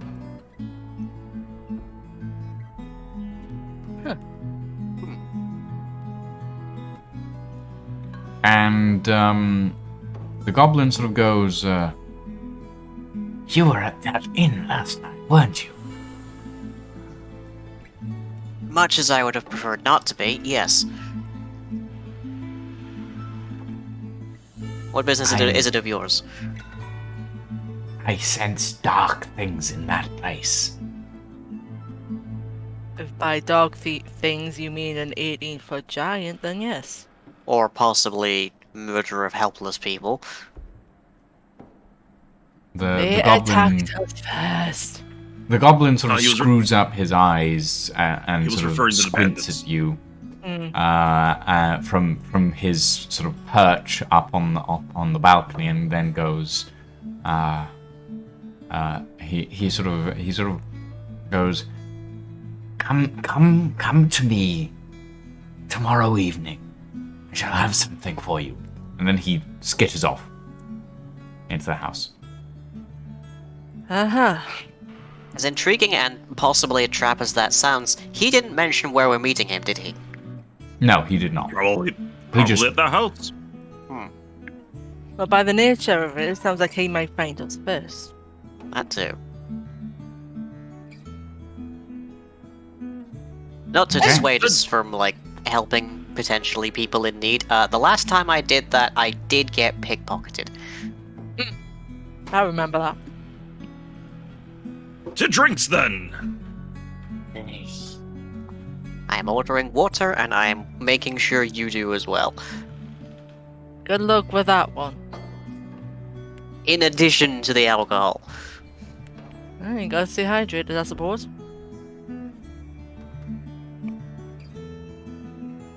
Okay. Nope.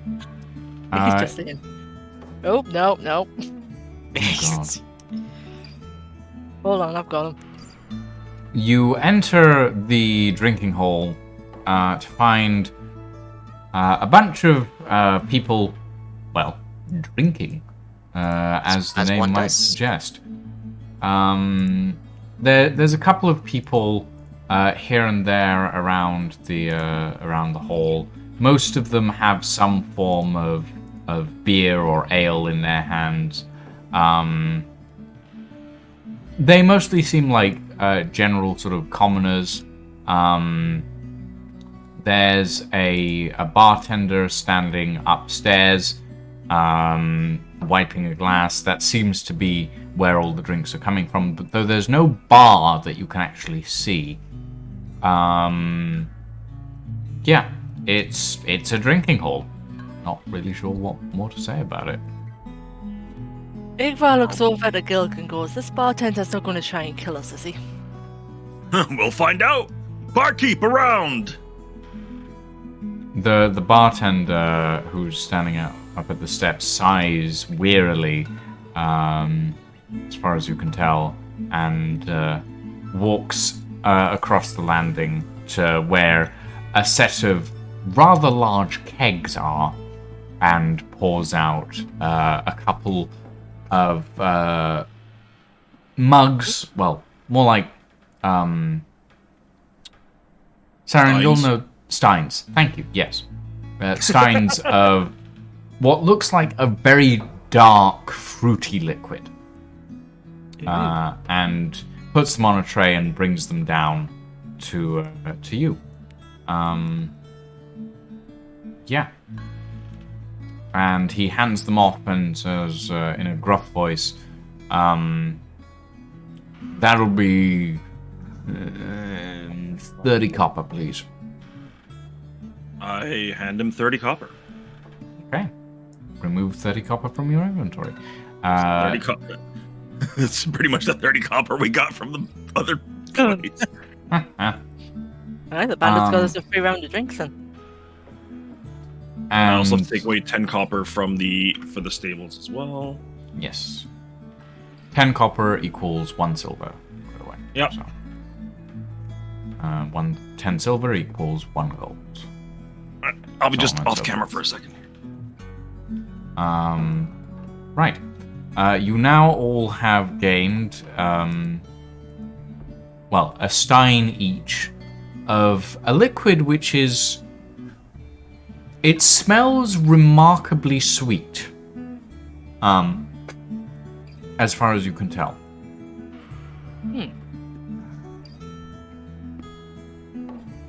I don't believe I've ever seen anything quite like this before. Give it a taste. You'll come back for more. And I start chugging down the stein. Okay, roll me a constitution check. I love how old Lady Sarin just like hears that. She's like, oh no. Oh no. Trust me, this is not the craziest thing I've done in this campaign. Today. That's a 6. Sorry, you 7. You chug this mug, and you down the whole thing in one go, and all eyes in this drinking hall turn to you. And for a moment, you stand still, with the stein to your lips, drinking the last of the dregs. You slam it down on the table. You burp the most tremendous, thunderous burp that has ever been recorded in the history of this world. Good lord. And you proceed to break into song. Using entertainment. What song are you going to sing? I'm not gonna actually sing anything right now. No, you don't have to sing anything. Just give me an idea. My brain went at 500 miles for some reason. Yeah, let's just want to be using my history as an entertainer. Just one of the common drinking songs to get everybody to join in. Okay. There's an inn, there's a merry old inn just off the coast The of old gray town. hill. And there they brew a beer so brown. A The man in the moon himself came down. One night to drink his fill.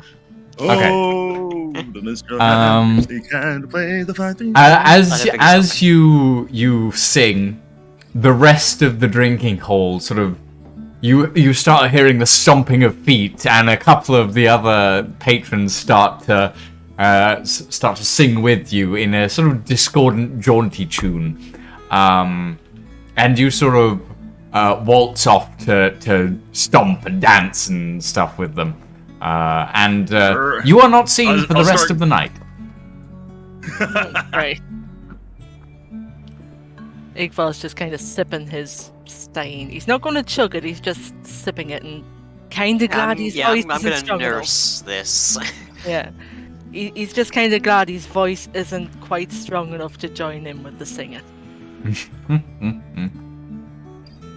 Right. Okay, so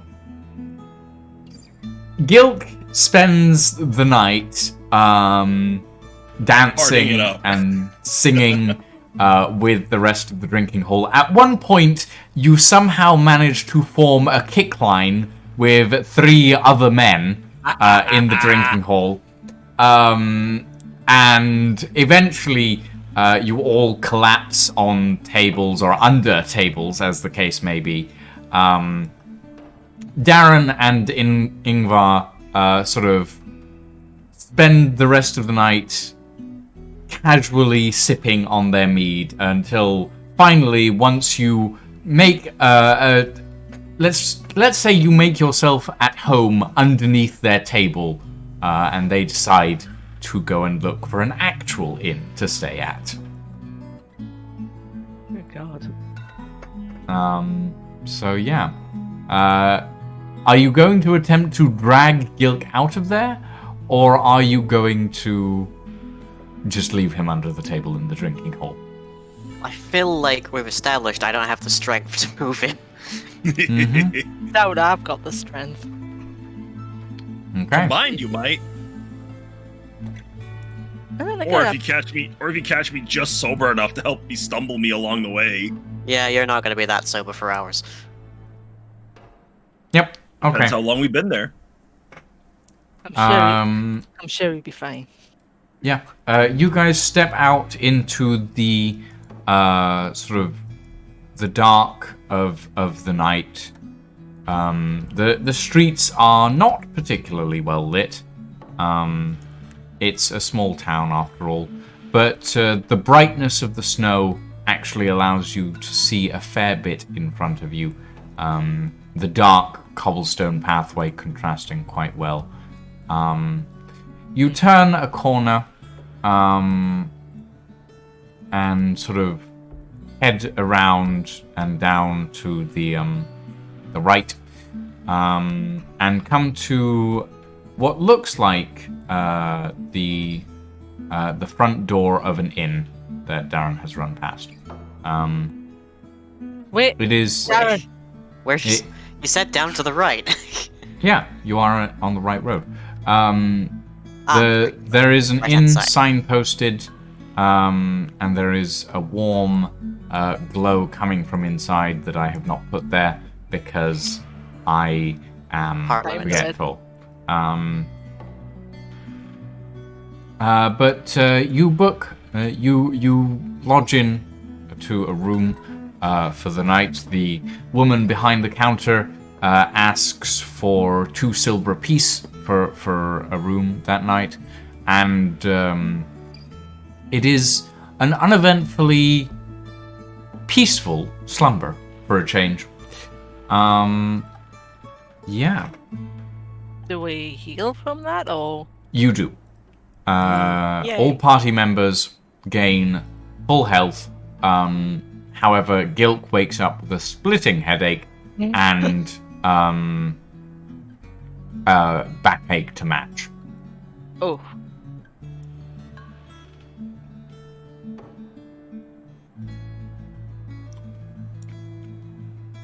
Oh. Oh, there we go. what a wonderful night of sleep. Yep. Yes, on the dreadfully cold hardwood dreadfully. floor. Yeah, dreadfully quiet, peaceful. Woke up on wood instead of stone. You know, a lovely change of pace. Hey, it's not cold, damp stone floors. Oh yeah. Shall we go and collect our I suppose we'd have to. friend? Well, as Gilk is waking up and the others around him, he's just big grin, hearty pats on the back, good fun, lads. For those around him. This door does not like me. Seemingly not. Too tall for it. Well, he is over 6 foot, so Yep. Right. It is early morning the next day, and you all have, well, 2 of you have spent an actually decent night's sleep, and 1 of you slept under a table. What are you doing in town? What hour did that goblin say we should meet him? Evening. Evening. Yeah. Hmm. maybe just best to look around first, see what the town has to offer. Maybe. I doubt we'll find much that dreadfully interests me, but yeah, you never know. You never know. Or you could either look around the town or spend all day drinking in here. Definitely not doing that. Oh! Use the arrow keys, Lydia. I will mingle with the remaining patrons here to see what information I could gather on potentially the other bandits or what else might be of interest in the in or around town. Okay. I will investigate to find out if anybody here knows anything about transmutation, or at least the converting of a person into a book. Good luck. You don't think that many people in this town would Yeah, know much I'm about not transmutation. However, there is a small tent on the main street, which is quite colourfully decorated, and seems to be a market stall of some kind. Yeah, that's where I was going to get Ingvar to head to. Okay. Tent. There. Ooh. Right. As you approach the market stall, you peek around and in. There's a small sign outside that says Hold on. Give me my... where are my notes? Somewhere. Hold on.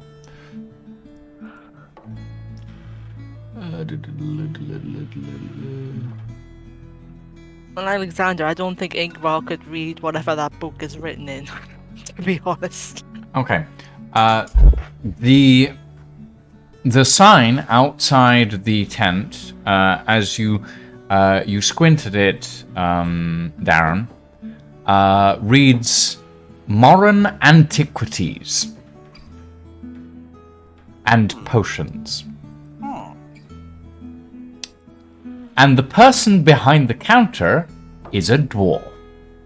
Oh no. And he's currently got his back to you. But as Ingvar approaches the counter, he turns around, looks at Ingvar, looks at you, Darren, looks back at Ingvar, and then does a double take and looks back at you, Darren, and goes, "Darren, is that you?" Oh hells.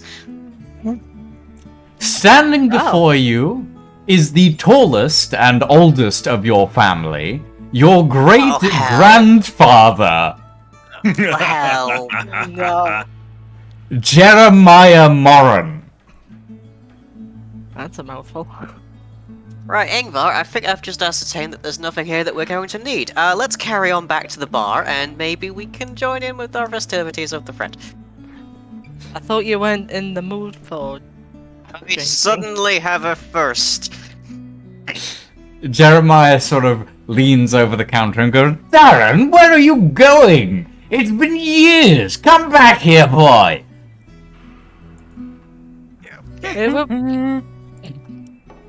Okay. I was afraid this would happen. Oh, How dear. you doing? How you doing, Grandpa? That's great, Grandpa, to you, you young whippersnapper. How's the family? I haven't been home in ages. I would happily inform you, but I haven't either. Been rather busy on the road. Really now? Well, you should visit home more often. You know your mother gets so terribly depressed every time someone leaves the house. Well, I say yeah. leaves the house, leaves the town. Or leaves the... Well, she gets terribly depressed anytime anyone leaves the room. Actually, now that I think about it. Yeah, I can't imagine why what reason there might be for that. Have you heard anything along the family grapevine at all, or just? Oh, no just out of news touch? gets out to me here. Well, actually, I did hear that your Aunt Florence actually found a way to transmute lead into gold. But I also heard that she got arrested a few days ago. No, was it a few weeks ago? It might have been a few months ago, actually. I can't remember. My memory's all over the place these days, I'm afraid. Well, it was always such a fun time when Aunt Flo came to visit. But you know, we can maybe I'll. Did maybe I'll give you that a look. know that I have had the most devilish time trying to find a buyer for my new elixir? It's What does this lovely. one do? It's lovely. I made it with something called a grapefruit. I think. I bought it from this strange chap that was from the other what do you call it? Continent? Yes, that's the one. Right. Yes, it was in Um, continents. Gotcha.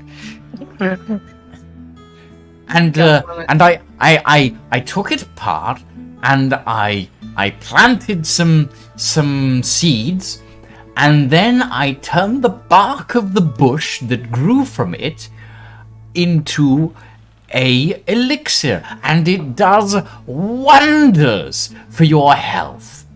Just don't drink too much of it, or you might start throwing up. Right. I wasn't expecting that you'd be behind this character, but maybe you can answer a few questions that I have. In Might be the delighted, industry. my boy.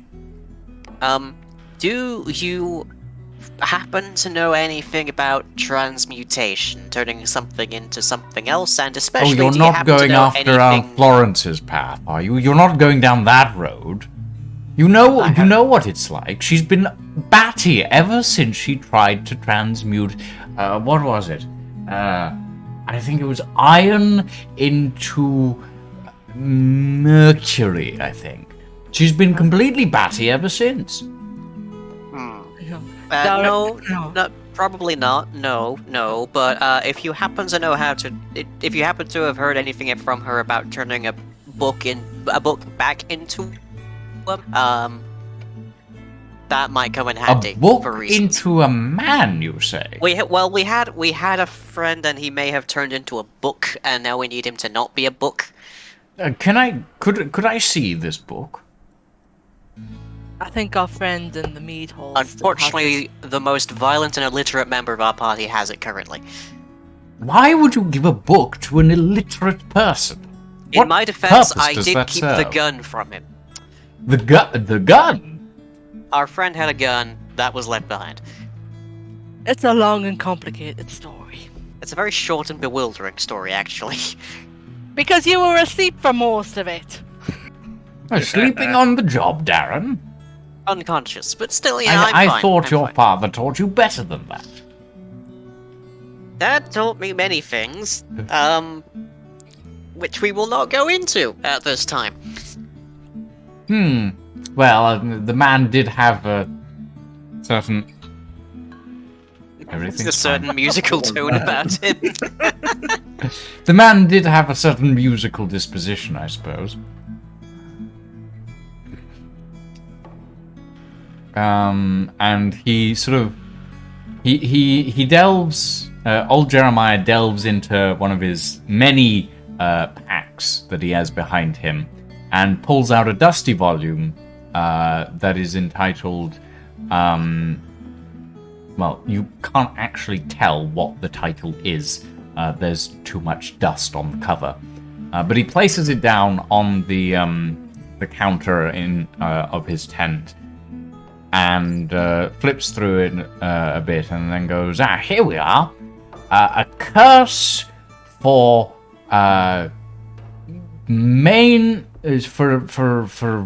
for human to object transmutation. That's quite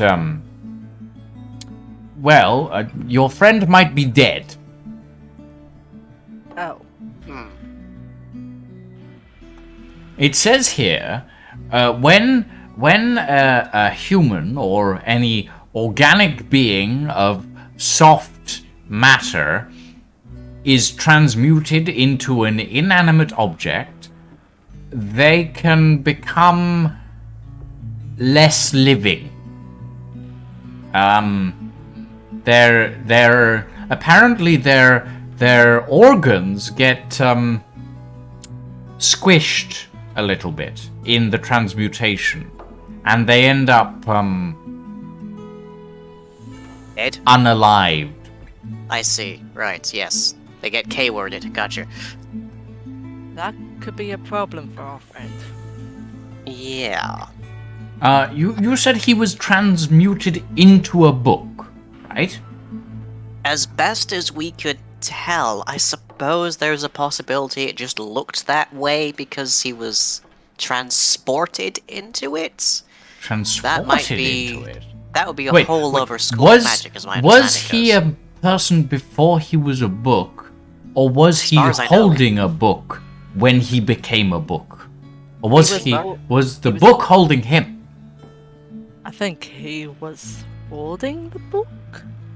Then he might be alive. He might be trapped inside the pages. You may have to peel him out of it. That just Let's- sounds painful. Let's also not say that to Gilk, because I'm pretty sure he'll just start ripping pages. Yeah. You know me so well. And there's just a pile of icing on the floor. There's a tour over there, there's an ear over there.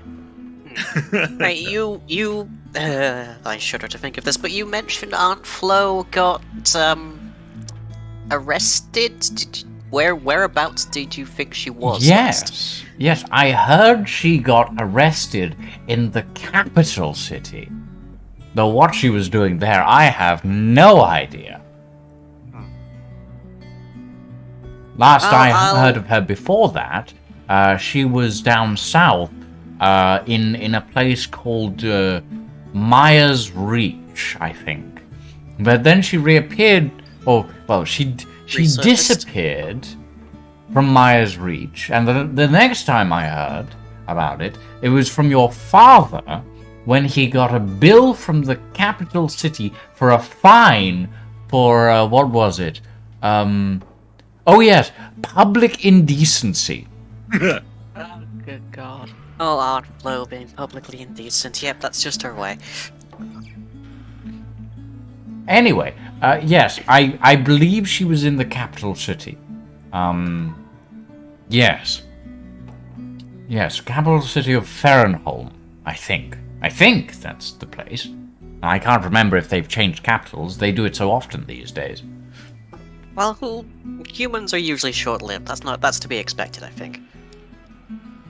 Yes, well, wait, if you're heading north, do pop by your father and your mother and tell them I said hi. And how about you take a bottle of this for them? They might appreciate it. And he thrusts a bottle of foul-looking, sort of swirling blue liquid at you, and just puts it in your arms without even noticing as to whether you can pick it up or not. And this does what? Oh, it does everything. It's a cure-all. It's good for headaches, it's good for backaches, it's good for all sorts of aches. Just, don't Drink too much of it, gotcha. drink too much of it. Yes. I like how Igor's just watching this as an amusement. Yeah, I'm having so many flashbacks to phone calls with family members. Where do you think I'm drawing my own inspiration from? If your family members discuss Aunt Flo with you on the phone, I have concerns. What am I adding to my inventory here? You are adding Mystery one potion. bottle of Moran's Cure-All. Right.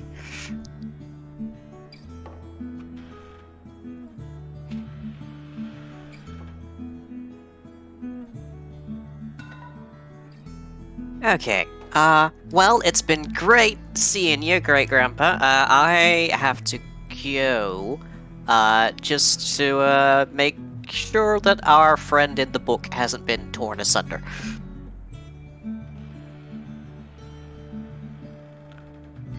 And Whoa. old Jeremiah sort of leans over the counter as you run away and waves at you and says, "Say hi to your father for me, and don't forget to..."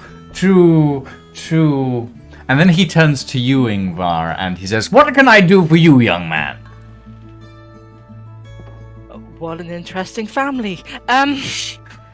I am rather curious about this elixir you were talking about earlier. Yes, it is a trade secret recipe, but I'll tell you what, it tastes divine with plums. I do like me a good pair of plums. The way he's wiggling his eyebrows suggests plums is not actually what he means. Hey, God. Well, I dare say, sir, I am curious. How much would you be charging for this elixir? Oh, just 2 silver pieces for a bottle. It's not too hard to make, you know. You just boil some of this bark here, and then you add a little bit of my secret ingredient, as well as some of those pomegranate seeds that I came across in my travels a few years back. And did you know pomegranate seeds? And he goes off on tangent for like 5 minutes before he recaptures his attention on you and goes, "Oh yes, but 2 silver for a bottle." That sounds perfectly reasonable to me, sir. And he puts 2 silver down on the counter. Old Jeremiah Moran hands you a bottle, or labeled Moran's Cure-All, and it's this same sort of vile-looking dark blue with little flecks in it. Good God. Moran's Cure-All. Thank you, Thank you, sir. While they were talking with Great Grandpa over there, have I deemed any information from the remaining people? Yes, you've been asking around, and apparently, Red Dene, the bandit who's been terrorizing people to the east, was spotted a few weeks back with her troop, as it were, heading sort of northwest up into the mountains and towards an unknown destination. Okay. So yeah, that is the information that you have managed to gather. All right. Then I guess I will bump into the rest of the party as they're coming in to check up on me. Probably. Yep, at speed. Ingvar, are you going to do anything more? Yeah. Hold on. Thank you, good sir. I bid you farewell. I should really go and make sure my friends aren't causing too much trouble. Jeremiah Moran sort of goes, "Farewell, young man. Do feel free to visit again, and remind young Darren that his grandfather's anniversary of his grandmother's first, what was it? Tell him that his grandmother's anniversary is due in a few weeks, and he should probably see his family before then." I will try to remember to remind him that. Thank you. Well, good. Now off you pop, young man, and can't keep you waiting this whole time. Thank you. Have a good day now. As Darren almost crashes into Gil, whoa, where's the fire? End of the road. Let's leave. Hold up. I must get some supplies for the donkey. Ah, there's a merchant. Maybe I'll find something there. Oh no. Oh no. You know what? I'm just gonna let him discover that by himself. Oh no. Wait for me. I'll go in. I kind of peer underneath the lip of the tent there. Anything he gets from that guy is definitely not gonna be good for that donkey. Good man, might you have any vegetables or fruits? Vegetables? You know vegetables are terrible for your digestion. Not for me, you old geezer, for the donkey. For the donkey? You know what your donkey will probably like? A bottle of this. And he presents you with this vile-looking blue liquid. Oh, good. Everyone's gonna end up with like a bottle of this stuff, aren't they? Oh yeah, that's how it goes at family get-togethers. I'll pass. No, Yes, I really, insist. we It drink will that. do And wonders for your donkey. I'll just keep walking on. Sir, please. It will do what? Oh, well. So I will take a moment to try to find like a shop or something that might. Grocer. There More is suited to what I'm looking for.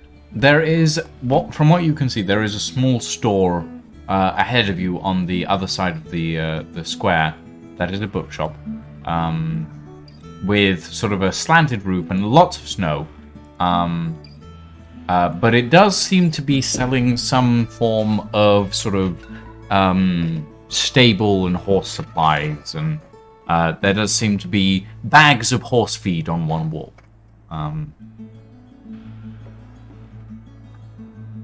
I'll try to make arrangements to, get like couple days supply for the donkey and, any care items that might be useful. Do you want to attempt to bargain with the shopkeeper? Sure. Okay. The shopkeeper sort of eyes you warily, this massive barbarian with a giant axe that's just walked into his shop, and he goes, what can I get you today, sir? I need basic supplies for a donkey for about a week's travel. A week's travel, you say? Well, we can manage that. One of those feed bags should probably do for at least a week. You'll need additional bits and pieces to keep it in check, I'm sure. Usually we would charge around about 5 silver for something like that. It's not particularly expensive. And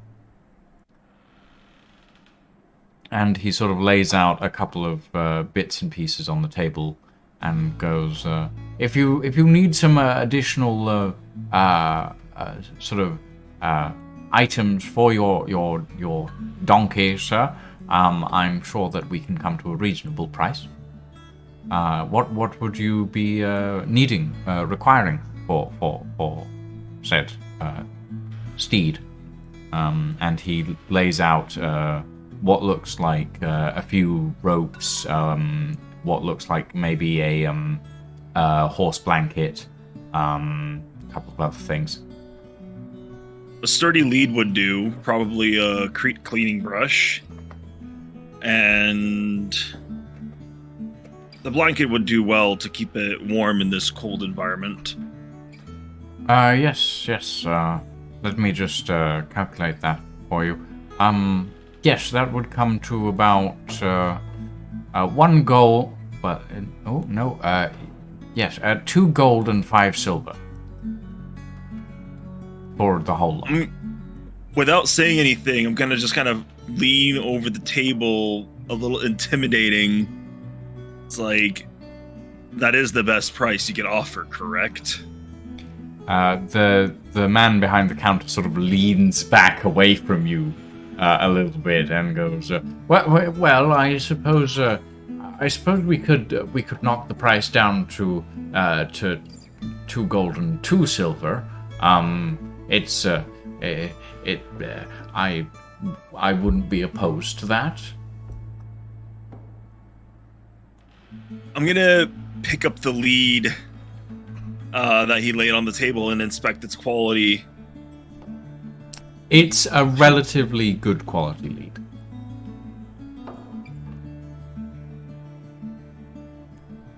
All the other items seem to be like nothing seems to have been used before.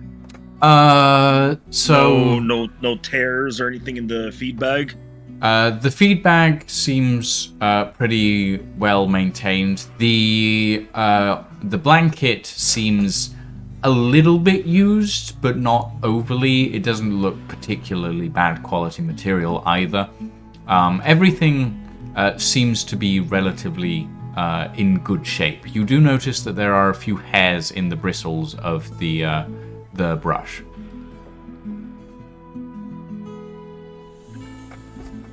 Some of these items seem used. I will give you 1 gold and 5 silver.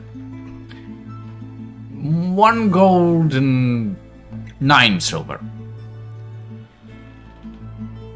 1 gold 6. 1 gold 8 and 5 copper pieces. And that's my final offer. That's as low as I can go.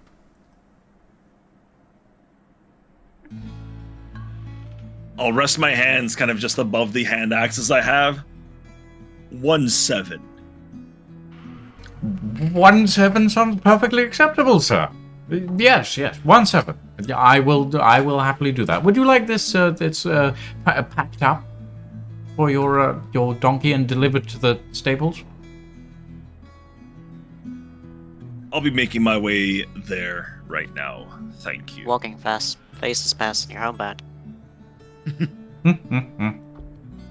Very good, sir. Very good. And he sort of puts everything together on the counter for you and wraps it. He wraps everything else in the horse blanket. All right. Thank you, good sir, as I walk out and head towards the stable with the donkey. Okay. Going to check on it, make sure... As you leave, you hear the shopkeep sort of let out a sigh of relief.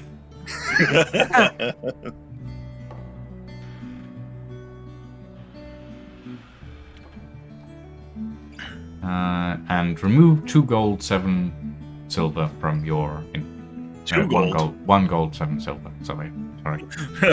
Hang on here. Did my pocket get picked while I was doing all that? No, you would have seen me roll for that. 1 gold, Would 7 we? silver. Yes, you would have. Alright. I guess my next interaction will be with the stable master. Yep, we've been waiting here for you. Stable master, how's the mule? The stable master seems a little more sober today, and he goes, "Oh, she's been just fine, you know. She's a lovely creature. I do apologize for for my comportment yesterday. I wasn't expecting anyone to arrive so late in the day, so I had myself a little tipple." Cannot blame a man for a drink. Well, it's good to... That's good to know. But yes, she's been more than well behaved. She's barely moved a muscle all night. Well, I've brought some supplies for her. Let us see if we can make her more comfortable before we depart this day. Yes, very well. And the stable master leads you into the stables, where the donkey is sort of standing oddly still for a donkey, but it does turn its head to look at you when you walk in. Can I use animal handling to check on it, see if it's okay? Yeah, roll it.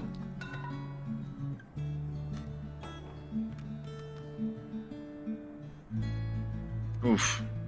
It's a donkey. Okay. It's a donkey. You know it's a donkey. You're not sure if this is usual donkey behavior, but it's a donkey. Okay, well, I'm gonna put the blanket, like, it's not too tightly wound, right? Like, it is have free range. No, it could definitely move if it wanted to. It just doesn't seem to want to move other than turning its head to look at you. Are the packs still on its back? No. While the model does have them, the packs are actually slung over the railing next to it. Okay. I'll give it some feed. See if it will kind of perk up its As you hold out the feed bag to it, the donkey opens its jaw and basically, like, the equivalent of, you know how an eel sits in a hole in its hole until it wants something and then it goes down and grabs it? It does that with the feed bag. It lunges its head forward, grabs the feed bag and pulls it back and starts munching on the bag itself with the feed inside. Well, that doesn't seem normal. Really should have fed this good little one last night. I am sorry. As I pet it on its head. The donkey's ears sort of Twitch, as you do. Oh god, it's a streamer. To be fair, Gilg, I don't think that the general store would have been open that late at night anyway. The inn may have had some provisions for it. Perhaps. As you three stand around the stables, you hear a shout coming from outside the gate, and a harried-looking young guardsman runs through into the town and goes, "He's dead! Boiler Pot Bob's dead! The giant! I saw it with my own eyes!" And That's our that cue. is where we are going to finish the session for today, ladies and gentlemen. Yes. We're gonna find out that the giant was actually like a well-known and beloved benefactor of a local orphanage or something, aren't we? Well, that's all. Right. Yeah, sure. Maybe it was Um, ceremonial. He fed the children very hearty, meaty meals. Right. Yes. So, ladies and gentlemen, that concludes the 10th session of TaleSpire Shadows of Sorcery. Next session, we shall see. I cannot believe you named one of my relatives Aunt Flo. Really? Oh dear. Yep. Did you know what you were doing with that? Kind of. You didn't, but you whirled with it? Is that it? Yes, basically. I see. I will clarify. She is your great aunt. She's been around for a while. Yep, she shows up every month. Jesus. But yeah. So, yeah, that concludes our session for today. Time for some XP. I'm going to award each of you 40 XP as base for this session. For Darren, I'm going to give you a further 25 XP for having to deal with Jeremiah Moran, rather.